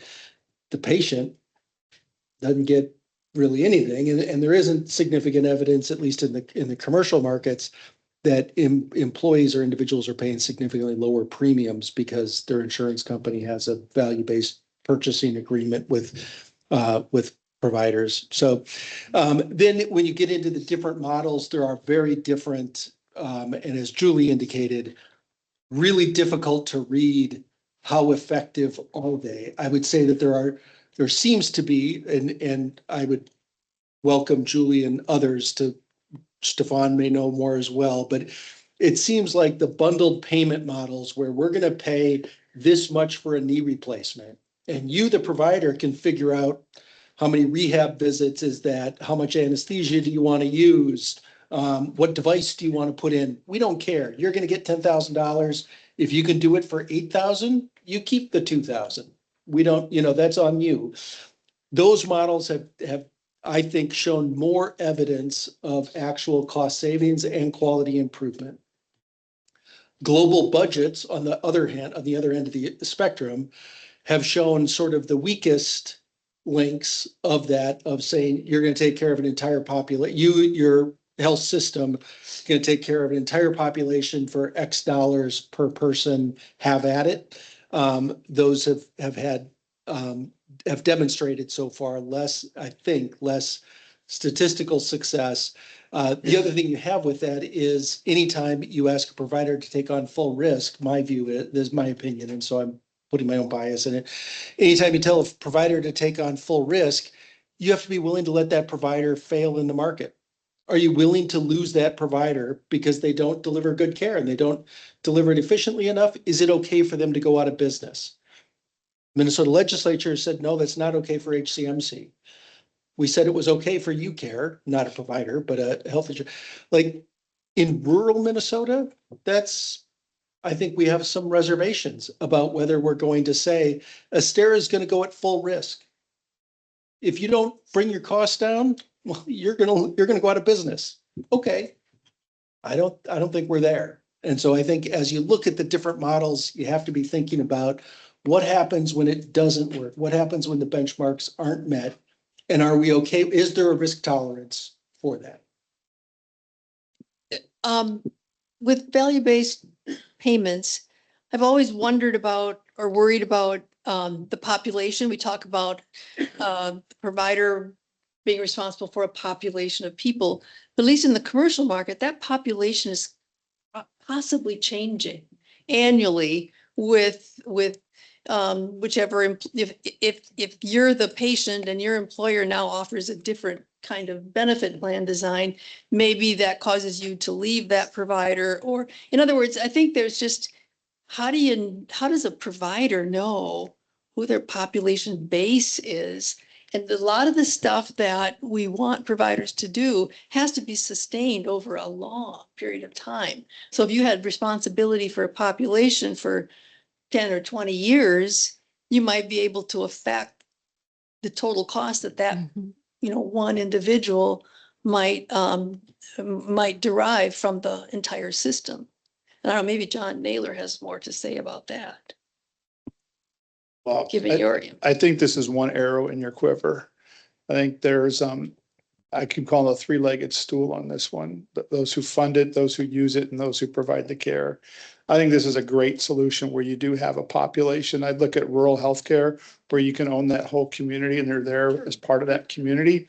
A global cap for that community where you care for them, keep them healthy and stuff, I think makes a lot of sense. It's challenges because some are on Medicaid, Medicare, commercial. But anyway, I think if you look at this, the capitated model you talked about, our total cost of care, we got to change consumer behaviors too, where they can't just go wherever they want to go for care. If you're really going to be responsible for somebody's care, just saying, follow my lead isn't always going to work. You have the benefit design, as we talked about earlier, to maybe have a tiered network or something to follow it. And then the physicians right now, it's just, they pay by the drink. So I'm going to do the services and, for the service, they get do the fee for service. And I don't care where they may go to other providers for care too. Well, if they can control that, don't keep doing more tests, control where the tertiary and quaternary providers are that they go to. Somebody's accountable for total cost and quality. So the consumer, hopefully better outcomes, better experience if you have somebody actually being your health partner through that journey. And we're just missing that today. We're all kind of on our own, doing whatever we want to do. I agree. I think it does work better or can work when you can hang on to a population. But if the population is diverse and moves around and changes, provider really can't be True, but if the responsible for population is that. big enough, that's going to happen. And, it's, Yeah. you have a base, a homogeneous base of people moving in and out that don't skew it like we've had with ACA anyway. I think it's doable. I think it's a great part of a solution. It isn't the solution. Okay, good. And I think it's unlikely that we'll have one thing that's like, the solution. So we need to think about multifaceted, right? And how do we think about changing behavior of different actors in the system in ways that are going to contribute to affordability? Marie. It's kind of sad, the mixed results on this so far. I mean, because some of the other stuff we talked about is some degree of cost shifting, but to me, this one is where the rubber really hits the road. I mean, because the opposite of value-based purchasing is right, paying for care that doesn't add value, right? And simplistically, extremely simplistically. So it almost is like we have to have something to say about this and some way to do it better, but it hits at the core of it because you're saying we're not going to pay for value services that don't add value. And that is money directly out of the provider's pockets. I mean, and so unless, and it might come out in ways that aren't equal, but honestly, if we said we don't want to pay for care that doesn't add value, okay, and how to find it and how to, make it happen and stuff. But I mean, because we just can't say the opposite of value-based purchasing, we just can't say is okay. We just, and again, anybody here could win whatever the healthcare Nobel is. And like, if you can say, we are just going to hone in on just that stuff that doesn't add value and pull that right out of the system, good luck.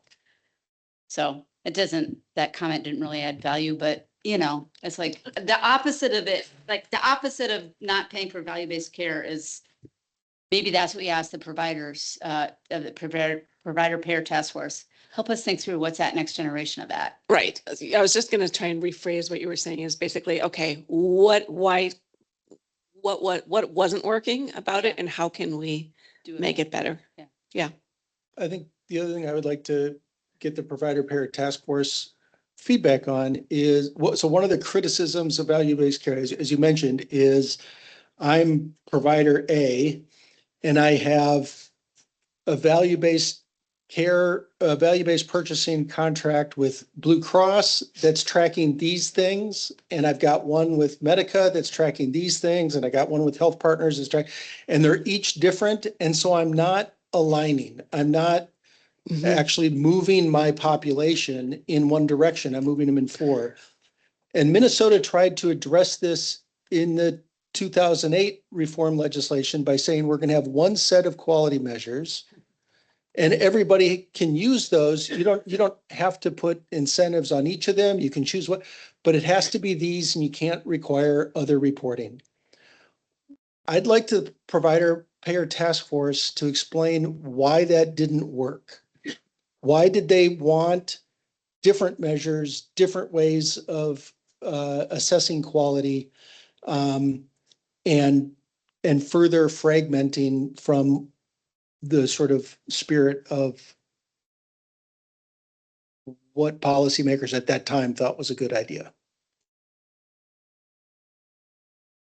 Excellent. I've added that to the list of things that we will consult and bring back to this group.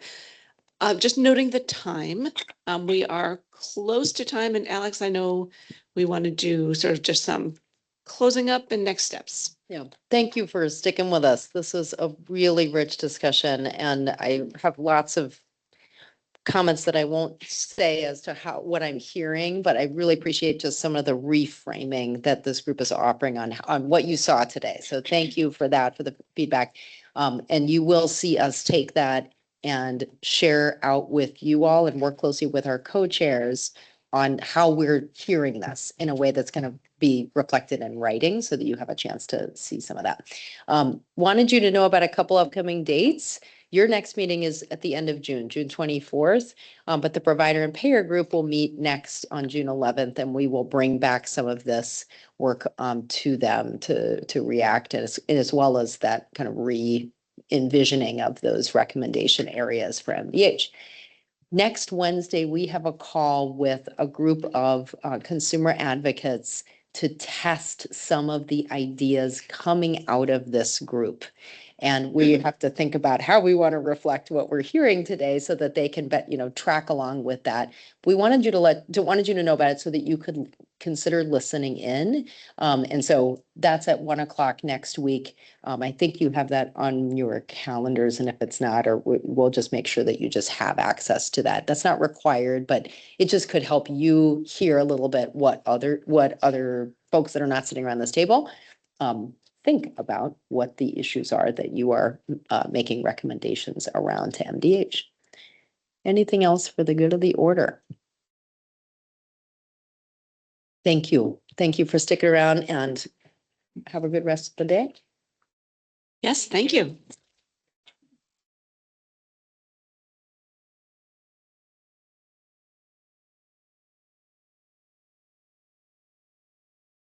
I do. I want somebody who can go through, that's not valuable, that is.